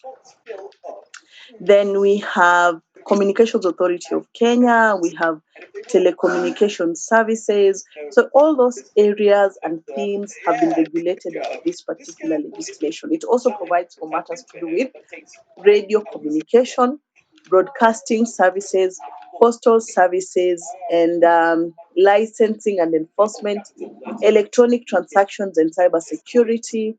All these themes, you can find them elaborated within this law, and we're going to discuss it in passing. So the date of assent, the date of commencement, and then you can see the subsequent revisions that have been made to this act. So all that. That is the Kenya Information and Communication Act for you. That brings us again to data protection. The Data Protection Act is a very recent statute. As you can see, the year of enactment is 2019. It is Act number 24 of 2019. Act number 24 of 2019. Data Protection Act, arrangement of sections. So, establishment of the Office of the Data Protection Commissioner, registration of data controllers and data processors, principles and obligations of personal data protection, grounds for processing of sensitive personal data, transfer of personal data outside Kenya, exemption enforcement provision. So it's a new legislation. We'll see. It should be challenged in court. Nowadays, Parliament makes rubbish legislation. So most of them are challenged in court and declared unconstitutional. So this is an act of Parliament to give effect to Article 31C and B of the Constitution to establish the Office of the Data Protection Commissioner, to make provisions for the regulation of the processing of personal data, to provide the rights of data subjects and obligation to data controllers and processors and for connected purposes. So this is the law that tries to undertake data protection in Kenya, a very recent statute. I think I mentioned it in the very first class. Then we have Computer Misuse and Cybercrimes Act. This one also had a few challenges since it was enacted. It was enacted in 2018. It is Act number 5 of 2018. So this one tries to do with cyber security, and it has really failed at it. It was challenged in court, and most of its provisions were declared unconstitutional for reasons that you're going to discuss when you get to it. As you can see, it also regulates different areas of ICT law. It regulates different areas of ICT law. The National Computer and Cybercrimes Coordination Committee, offenses, investigation procedures, international cooperation, all those areas are regulated within the statute. Ultimately attempt to beat the dark seekers in I Am Legend. If you think you have a better way, let me know in the comments. If you like these how to beat videos, consider subscribing. We start out following the news with Dr. Alice Crippen giving us the skinny on her new bioweapon against diseases. Finally, we have Access to Information Act. It's a short statute, a 2016 one, that tries to also implement certain provisions of the Constitution on Access to Information. Then we have the Science, Technology and Innovation Act. This is also an important statute for you to learn. So these are the 5 legislations. In fact, I was just marking the results. Last week I was really marking some of the results for the students who did IT and business law in the past. They did it January, April as evening class. So because they did it in January, April as evening class, underway. It's not as dangerous as you might think, though. The virus is attenuated to only be able to replicate inside of cancer cells. Once the cancer's so Science, Technology and Innovation, number 28 of 2013. Platform because it's inherently more selective and potent against cancer cells. The vast majority of the world's population has been vaccinated towards dangerous. So the category of sections, we have the National Commissioner for Science, Technology and Innovation. You've heard of NACOSTI, and people applying for funding from NACOSTI. Advisory Research Committees, licensing of research. In fact, even in Kenya, there are certain kinds of research when you want to undertake, you have to apply for license. Like measles, I wonder how someone can regulate research. Registration of research institutes, the Kenya National Innovation Agency, the National Research Fund Finance Provision, so that is a law that regulates research in Kenya. It was passed way back in 2013. So those are the acts of parliament that we are supposed to discuss and just have an overarching understanding of how they regulate information technology. So we'll get started. In fact, at this point, I should send you out in breakout sessions so that you can have a little bit of discussion on those particular statutes, and then we can have an more interactive session. I think the class is more interesting when students also can participate in it. But because of the interest of time, please allow me to just keep on with my monologue. Because we are trying to catch up with time as well. So as I mentioned, please, I am working from home, okay? My house, I have young children. It is not a pristine house. I'm not a Nini. I don't stay. So there'll be a lot of background noises. Please forgive me.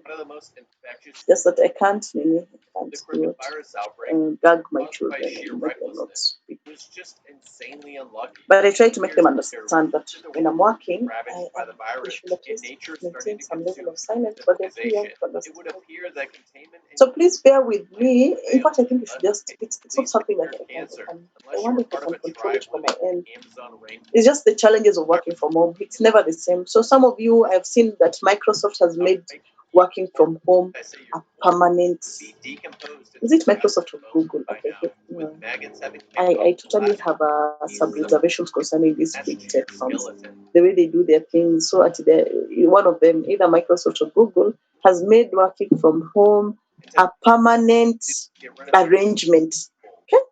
You know, you think working from home is good for mothers. It is not. In fact, if I was in those US courts, I'll be the first one to file.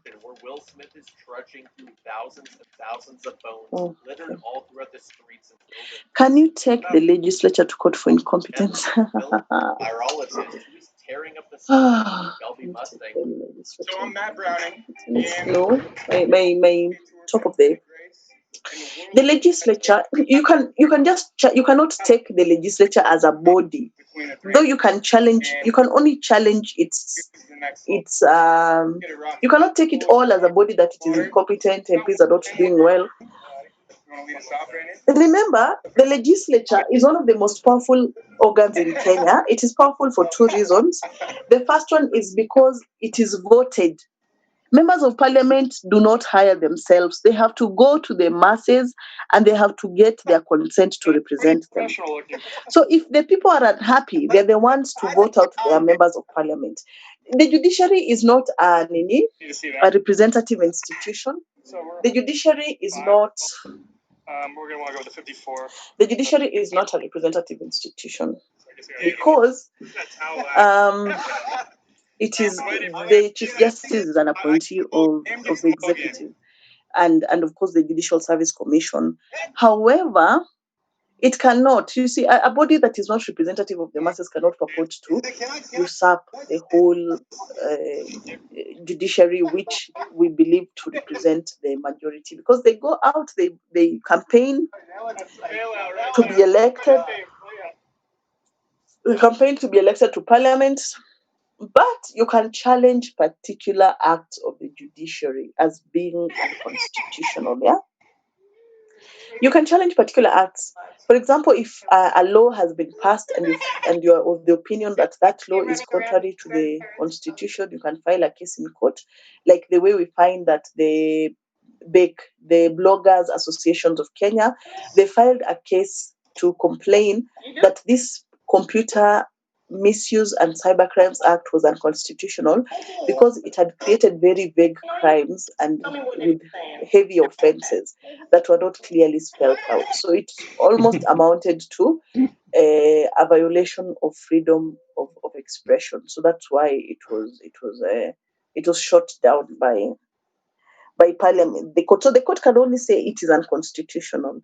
But remember, the Chief Justice has sent word to the president that the president can dissolve the parliament anytime. And the dissolution of the parliament stems from the fact that the parliament is not as properly constituted as captured under the constitution. The constitution requires that for parliament to be properly constituted, there must be at least 2/3 majority of parliamentarians, and that you can see we have who are women, 1/3 of a different gender, and that ratio has not been achieved. So that has been the issue, and where dissolution of parliament has been called upon. However, it is not an easy task to go about because of the issues to do with democracy and popular representative of the people. Now, I was just, before I go to the constitution, I want to comment about the position that Microsoft and one of those two, they have taken to make working from home a permanent position. I wonder whether working from home is it favorable to women? Is it working from home? Is it a favorable position for women? Does it help for women to grow if they can work from home and still be mothers? I want to hear the views of the class. If you don't give me your view, I will mark you as absent from the class. Because please don't think that by virtue of you logging in, if I look at the participant list and I'm seeing your name, it does not mean that you are in class. That is not still enough validation that you're in class. You have to demonstrate that you're actually there, because most of you, you know what you do. That's why you are resisting going to campus. You log in and then you go on your way. You go watch movies. Some of you go to your businesses, you continue with your lives, and you're not present.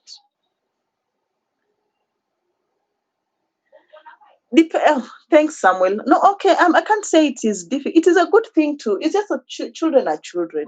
Children will always be children. You can't expect a child to behave like an adult and to understand a situation. But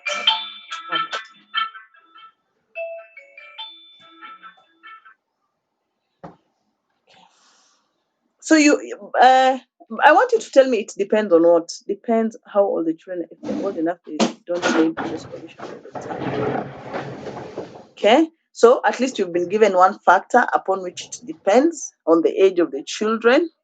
The second factor you've been given, it depends on the nature of the job. It depends on the circumstance. Nicole, circumstance is just too broad. Can you narrow it down? It is relative. Oh, most of you are just saying it depends. Yes, it depends. It's relative.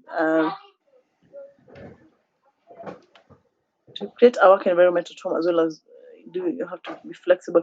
The problem about working from home is that. Okay, yeah. Thanks, Neema. Thank you so much for your views. But I think it is beneficial for both the mothers. However, I think it will encourage more housewives and house husbands.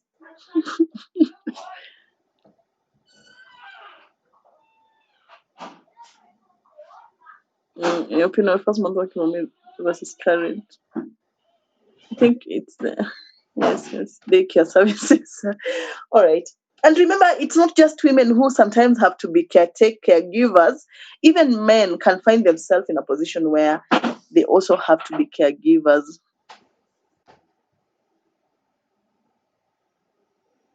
Yeah, it depends on the environment home. Yeah, I agree with most of your views that it is not a clear-cut case where you can say, no, it's not beneficial. Yes, it's beneficial. Because at the end of the day, when you're half distracted, the man will perform better than the woman because the man has been given a good office space.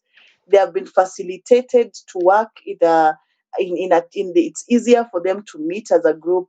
It's easier for them to collaborate. And then the woman is thrown back into the home where they have to multitask, You're at home, you're taking care of the child, you're working as well. So at the end of the day, your performance will not measure up with that of the men. So that's another way of looking at it. Okay. Furthermore, when you're working from home, the work time does not stop. When you work at an office and you know you are supposed to report to that office at 8 and leave at 5, you can program yourself and understand when I start my work at 8, I finish at 5, I leave and go home. So that when you go home, you don't think of work-related issues. Yeah, you can focus squarely on your work, and when you're home, you can focus squarely on household issues. But in case you are split between both, then I feel you lack focus and progress.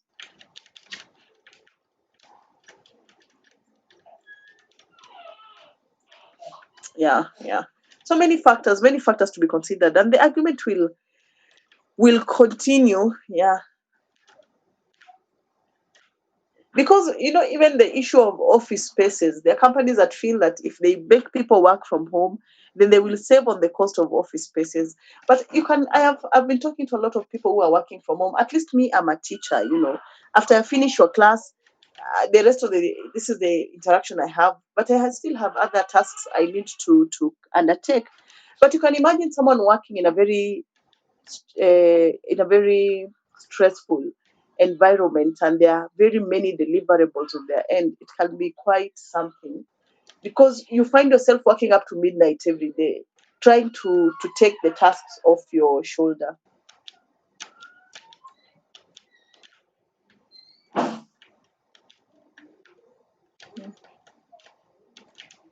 Okay. So the Constitution of Kenya as a source of ICT law, let's continue with the discussion and see how the Constitution itself, what kind of legal rules do you find in the Constitution that are relevant to ICT? So remember, we started off by mentioning Section 3, subsection 1, paragraph A of the Judicature Act that recognizes the Constitution as a source of law in Kenya, including ICT law. So the Constitution, as I have mentioned, it is supreme. It is the fundamental law in Kenya. And why is it the fundamental law in Kenya? Because it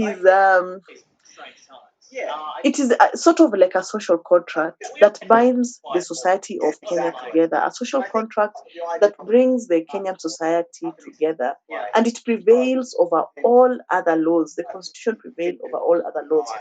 For us to become a state, we have a constitution that constitutes us into a state.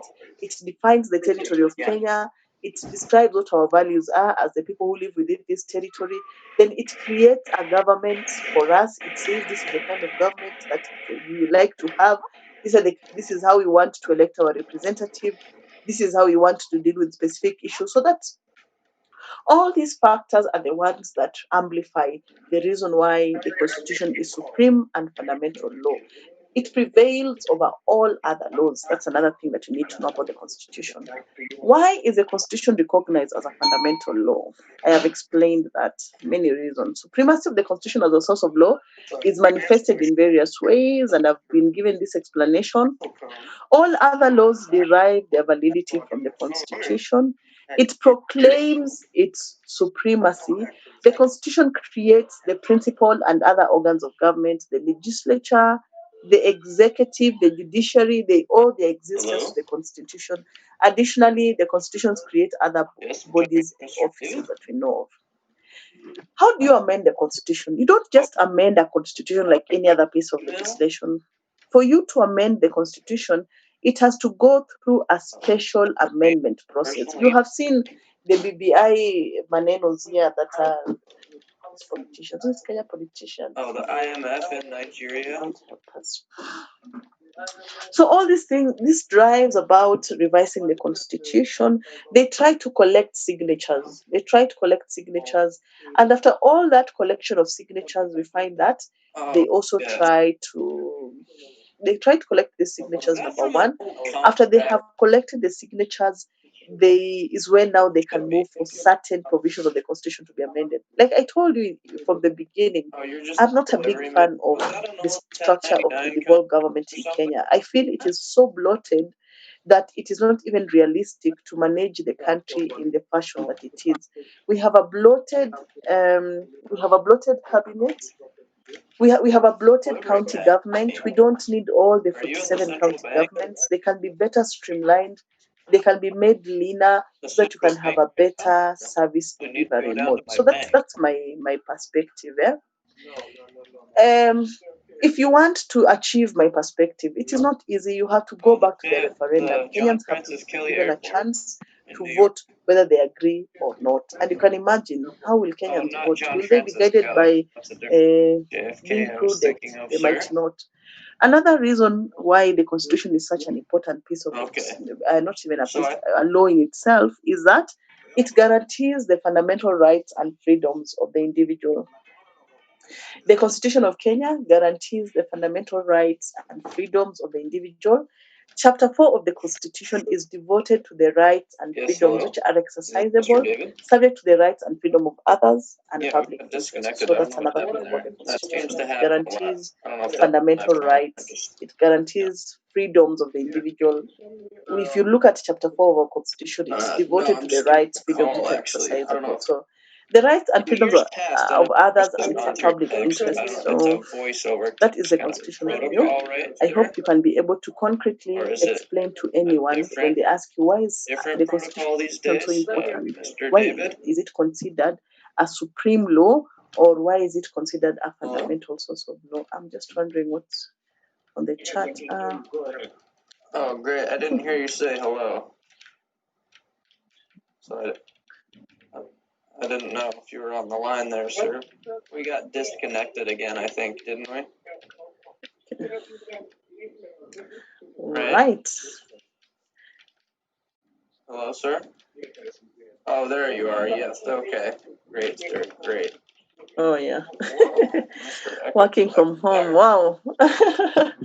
We are the constitution, and you guys are still there working from home. Yeah. Those are, as long as no employee is forced that they have to work from home. In fact, if you're working from home, shouldn't the company pay you the rent they usually pay for the rent space in wherever they have their offices? Because now they're converting your private home into a business center where you're receiving calls.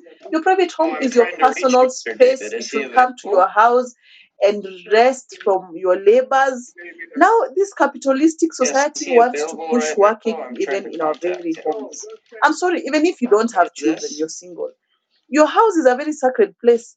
You come, you unwind, you want to rest, you want to take a break, you want to organize your personal activities. An employer cannot intrude in your life so much until they come and convert your home as their personal office.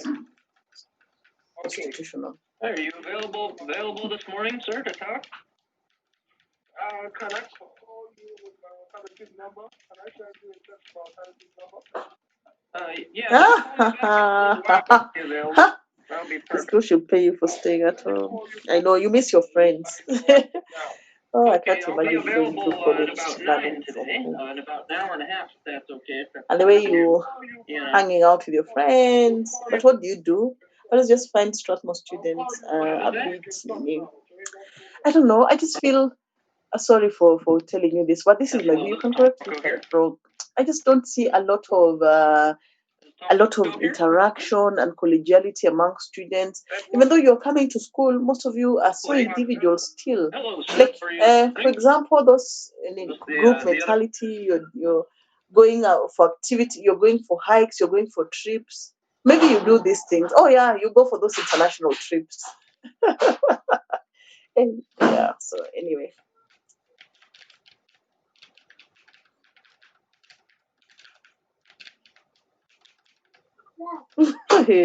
Leave alone waste more. There are more productive social economic activities that can take place among students.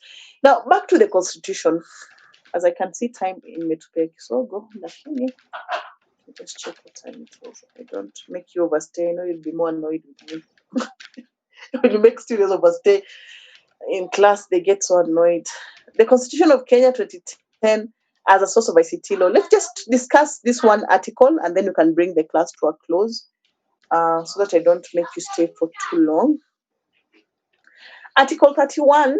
So the relevant provisions of the Constitution as far as information technology is concerned, in communication is concerned, and of course, remember we always learn communication in the context of information technology because information technology is the one that controls how we communicate, the media that we use to communicate.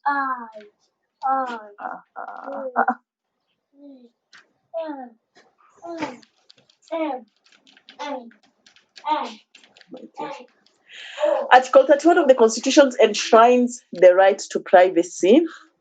So, the Bill of Rights, if you look at the constitutional document and you read Chapter 4 of the Constitution, you'll see that Chapter 4 of the Constitution is the one that contains the array of rights that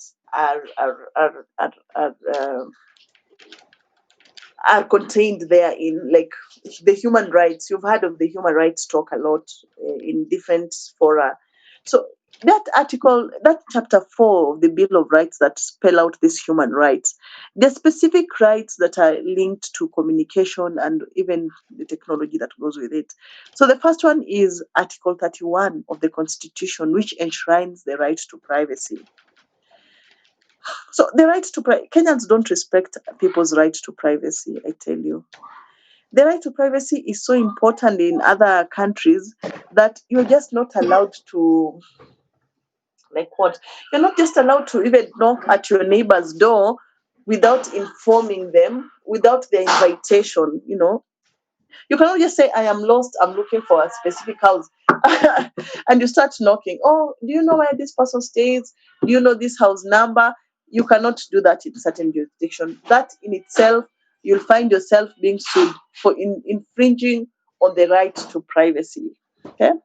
But because of our values as Kenyans, we are very hospitable. So sometimes our privacy gets swallowed up in our hospitality. Every person has the right to privacy, which includes the right not to have their person, their home, or property searched.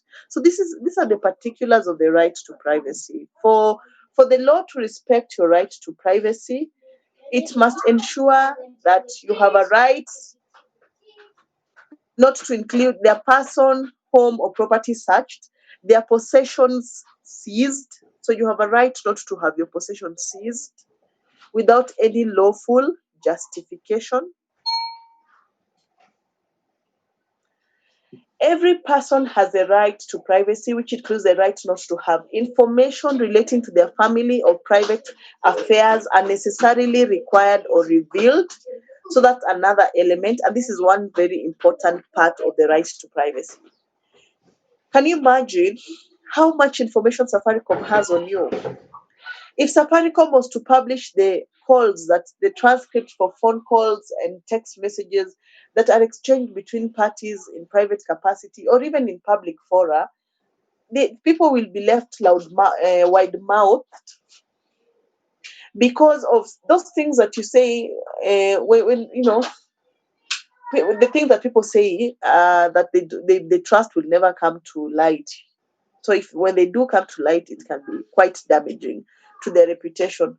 So that is part of right to privacy, to ensure that any information relating to family or private affairs of an individual is not unnecessarily required or revealed, or the privacy of their communications infringed.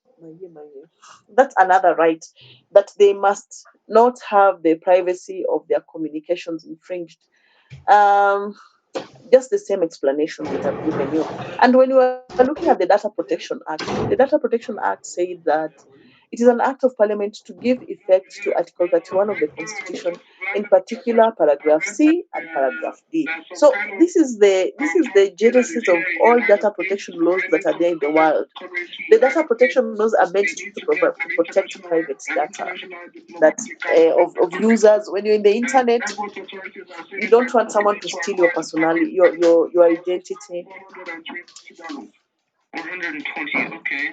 So the Constitution of Kenya 2010 as a source of ICT law. Article 33 of the Constitution enshrines freedom of expression. So when we read Article 33, we talk of freedom of expression. I'm always very passionate about freedom of expression. And I know this issue has come to the fore a lot, especially in the wake of the elections that are happening in the United States. So with the United States election, we have seen our Donald Trump campaigning, we have seen Joe Biden campaigning.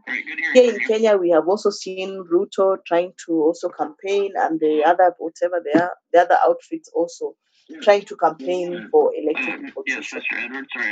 And the way they backlash at each other, even if you looked at in Kenya, we don't have that level of presidential arguments that they have in the US, where now you face your opponent and you drill them. So you can find that they bring to light, you've not been paying your taxes, you've not been doing this. So that freedom of expression is very important. It allows us to really critique the society and what is happening in the society. What kind of expression should be protected by the law? This is a question directed to the class. What kind of protection should be protected by law? You send the money order to the protocol officer. Oh, the protocol officer, and who's that? Mrs. Marjorie. Mrs. Marjorie, okay. Yeah, I haven't spoken with him yet. I've just been speaking to the lady. Sorry. The lady, of course, yes.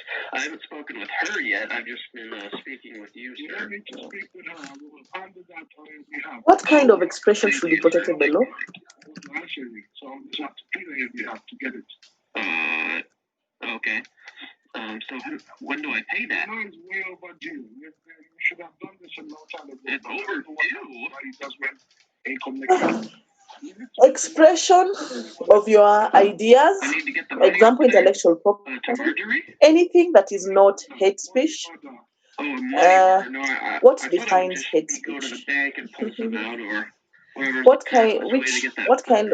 of expression should be protected? I don't know if they deal with it. Oh, hello, sir. Sorry, we got cut off. The Dynatech's acting up today. I'm sorry about that. Did you say I have to go to the bank to get the money order or something? Or I'm not sure how we're gonna get that over to Marjorie today. You get a money order. You know. And it's to Marjorie. Yes, I'm paying Marjorie, correct, for the diplomatic cash movement permit, correct? Okay. Did you say I have to do that today, or is she still? Will she be expecting that? I'm sure she'll be expecting that today, Mr. Edward.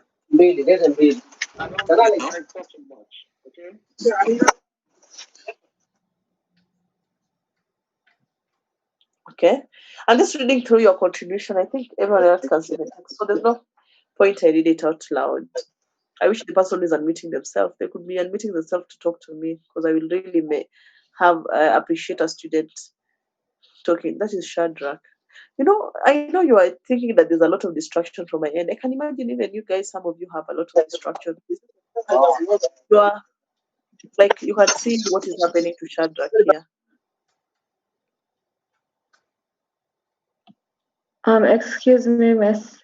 Yes, please. Could you? I think my network is a bit bad. Maybe you could repeat the question. Oh yeah, the question was, what kind of expression, I've just written it in the chat, require protection by the law? What kind of expression should be protected by law? And there's so many responses here, from NTV pans to personal opinions to freedom to dressing. So you can see But what do you think to that question, please? What kind of expression should be protected?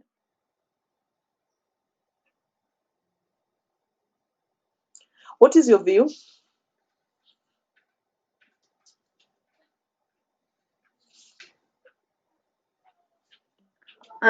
So I think I'll just unmute myself and speak.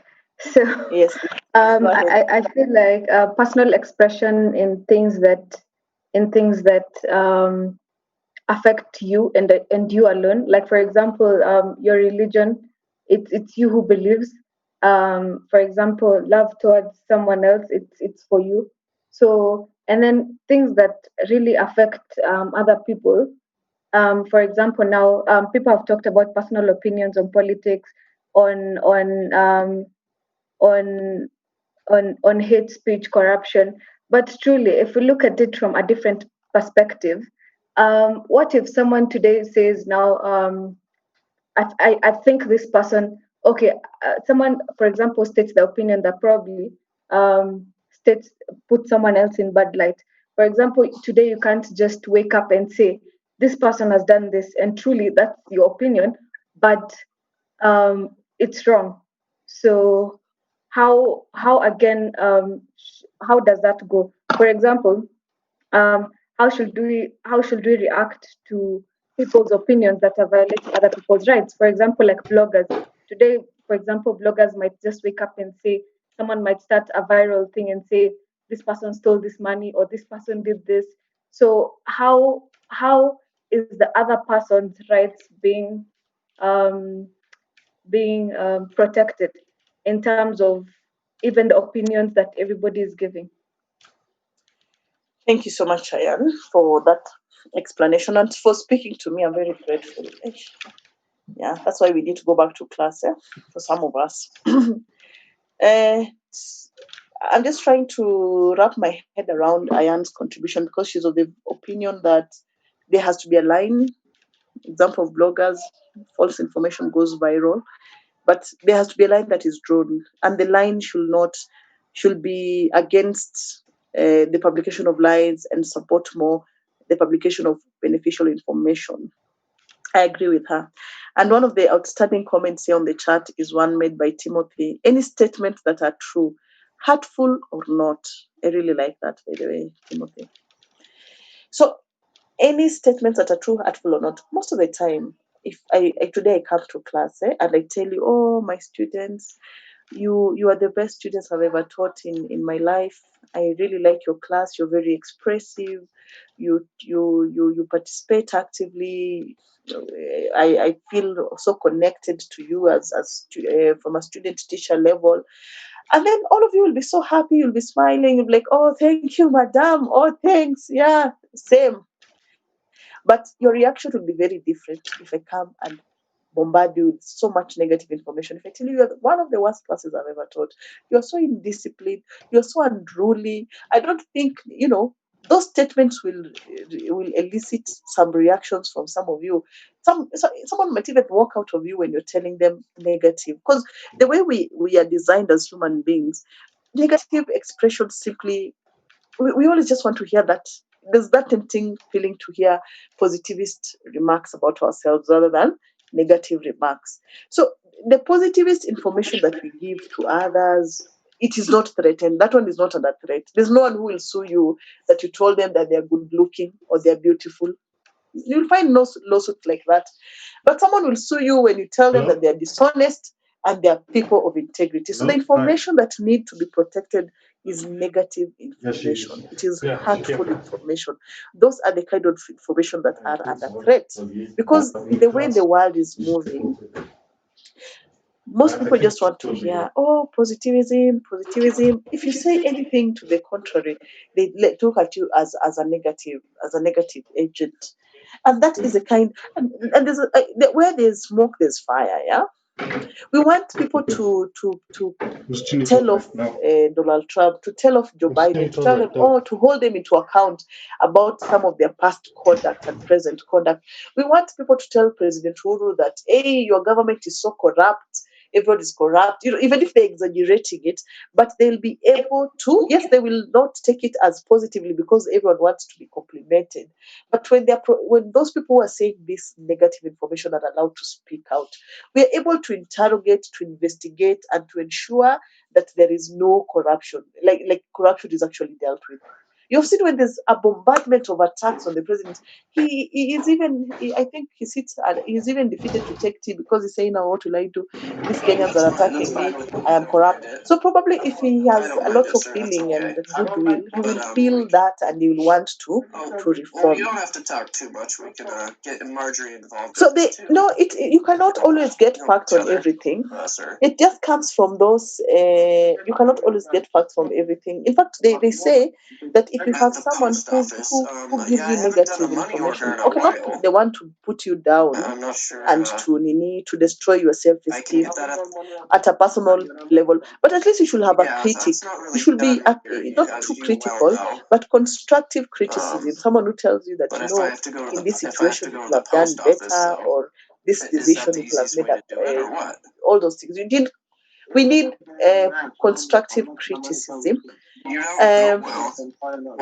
that is the kind of information that the law protects, that every person has a right to express themselves, not just to say the good things, but also to say those bad things. That's what I'm doing, right? You just told me I have to do a money order, and I said I hadn't done it in a while. Vivian here saying, but why do people use allegedly instead of getting facts? Even on newspapers, we use allegedly because we want to be on the safe side in case we are sued for defamation. We want to be on the safe side. But if there's a story that is coming up and you have fact on it, well and good. But even most of the time when someone uses allegedly, they will still. Even gossip is not so bad by the way people say, oh, gossip is bad. Because it is good for people to correct each other. We are human beings and no one is perfect, as I mentioned. So we have to always tell each other off sometimes. Even you guys, as your teacher, of course, respectfully. I don't know what a money order is, sir. I don't do money orders. No one does money orders. This can be much better for the class. Or that can be much better for the class. So I cannot gag you and say, if you're not saying anything positive, then don't talk to me. So freedom, that is, every person has the right to freedom of expression, which includes freedom to seek, receive, or impart information or ideas. Then we have every person has the right to freedom of expression, which includes academic freedom and freedom of scientific research. The right to freedom of expression does not extend to propaganda for war. Okay? So that is, even though you have the right of saying negative things, there are certain negative things that even the law will not entertain. For example, if you're propagating war, incitement to violence, the law will not tolerate incitements to violence, hate speech, advocacy. Let me allow you to put in your tenants. Please put in your tenant. Okay. Mbugua, you are I personally disagree with the idea of regulating any form of speech. But you see, some form of speech, the tongue is like fire, George. It can bring down a whole household.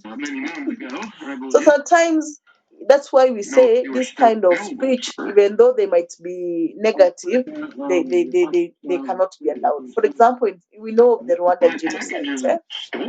In the Rwanda genocide, one of the things that was cited as the cause for the spread of genocide was some of the registrations that they were fanning the flames by telling people that go, destroy them, and dehumanizing another person because of their tribe and identity. So such kind of speech cannot be accepted. Incitement to violence, hate speech, or advocacy of hatred that constitutes ethnic incitement, vilification of others, or incitement to cause harm is based on any ground of discrimination contemplated under Article 24.4. In the exercise of the right to freedom of expression, every person shall respect the rights and reputation of others. So even though you are expressing yourself, that is not a ground for you to go so much far as infringing on other people's rights or on other people's reputation as well. I have a So question. Yes, please. Yes, go ahead. Do you think Babu Owino shot PJ Vol? Yes, I do. So what should we do I think about so. this? I'm so annoyed. I'm so annoyed about Babu Owino. In fact, I people like you should not be in parliament, if you ask me. But we're the ones who are electing Babu Owino in parliament. Me personally, when I went to vote, I voted for Nani. I here in Nairobi. I stay in Starehe County, and I voted for this Nini. What is his name? I really like him. I voted for this activist. He's called Stephen Maina or someone. The one who is the activist who is always uh, up to some. Yeah, so I voted for this activist because I believe he's called Boniface Maina. Boniface Maina. Thank you. But you see, now most people voted for Jaguar, and Jaguar is the one who is now my MP. But me personally, I was for Boniface Maina. I felt he was a better choice because of some of the values that he has and how he has been coming out to critique the government. I like critics. And then for governor, I voted for Nani Miguna. Yeah. Oh, Miguna is just one of a kind. I hope one day we can get to. But you can tell me off, even if I'm a big fan. He has this air of arrogance around him. So Babu Owino is just part of the problem, the problem that the politics trajectory in Kenya has taken. The populist politics, populism, and this populism is based on hot air. There's nothing of quality that someone is bringing on the table, but because he's playing populist politics, he's going around in the villages giving women 100 shillings, teaching children on Facebook some mathematics there in there out. Then people now say, oh, you need to Awatu, then they vote for him. But that populistic politics, and we have seen it spread even all over the world, in most parts of the world, is quite dangerous because now how can a member of parliament, and there was a video that captured him, and that video was, at least I don't think it was cooked personally. Me, I feel if I was a judge sitting in that case, the evidence would be so overwhelming because I have the video and I can see what happened, and even his reaction afterwards, the way he has been coming out to speak, the way he has been paying people behind to speak about it. So I'm waiting, and even me, I'm asking myself as a Kenyan, where is the court at with this case? Okay, what stage is the case at? Because the criminal process takes it takes certain phases. So even me as a Kenyan, I'm wondering, where is this case at? I'm wondering, where is the case for Nani at? The case for this Migori governor Obado. The way Sharon died was so painful. Someone to be killed with an unborn child mercilessly like that. Where I'm waiting for those convictions, to be honest with you. But so that is a problem we have in our country. And I wonder why these cases are taking long. I don't have the lawyer I should be having answers, but I'm having the same questions as you. I'm wondering, where are we going to hear of convictions? When are we going to hear that the case, all the witnesses have been called, the case has been heard, and the judgment has been passed? And that's where the judiciary also go wrong. For those high-profile cases, they should be fast-tracked through the process of justice so that the public can see, indeed, there's a law that is working. And if someone breaks this law, irrespective of their position in office, they'll be held into account. Okay? Isn't that why the LSK exists, to actually follow up on such things? Yeah. The Law Society of Kenya has a mandate to ensure the rule of law is followed. The Law Society has They also say they're kind of failing and they're also playing politics. You're saying? Yeah? And also say the LSK is failing by playing politics as well. The LSK is a toothless bulldog. There's not so much it can do because there's so many instances of impunity in the country. In fact, there's a lot of fatigue. Personally, I'm one of those people who, if I could have gone and become an activist, a human rights activist. But when you're a human rights activist and you sit, for example, at Kenya Human Rights Commission, or you sit at Sharia, Kituo cha Sharia, any of these NGOs you hear about, I tell you, in a day, the Kenyans who work in your office, the stories they share with you, in fact you can become so cynical, because there's so many incidences of injustices. Even though the LSK might try to shine light on a few, as a body, I don't think it has the capability of shining light on all of them. But the work of the LSK is to come out, to have dialogues with the judiciary, to try and ensure that the judiciary remains credible and justice is delivered for most.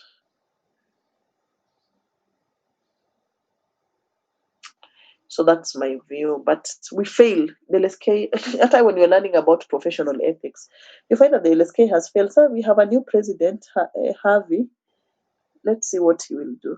Although maybe I was a person for Kanjama. I think Kanjama could have done a better job. Now, sorry, the class is coming to an end at this point. We'll continue from here in our next class. Please let's discuss the groups. The class reps, can you report to me how many groups do you have for each class?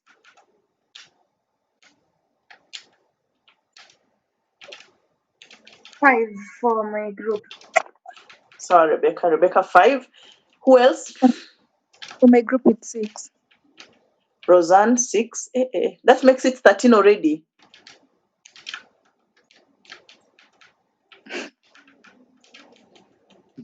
BTC, I think we have 2. 2, 6, 5. That brings it to 13 groups. I feel 13 groups are many. Lakini, what do we do? Is it possible to let me stop sharing my screen. Rebecca, you have sent for me all these groups, haven't you? And Roseanne, I think I've seen your email, and Rebecca, somewhere in my inbox. So that will bring us to 13 groups. I don't think 13 groups is too much. I can find one extra question. Though prepare your... Oh, the victim dropped the charges on Babu's case. Goes to show how leaders operate. The country is not for the high and the mighty. Apparently because of its case of hypervigilance.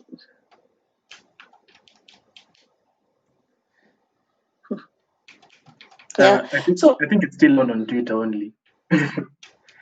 It's still on Twitter, the case. Oh, what's going on Twitter, Michael? Please update me. I'm not on Twitter, imagine. Please don't judge your sister or your teacher. Oh, there are a few people who set a reminder every day to remind people that Babu shots evolve. But apparently the cases have been dropped in court, but they're still on Twitter. So you wonder even which judiciary can accept for such a case to be dropped.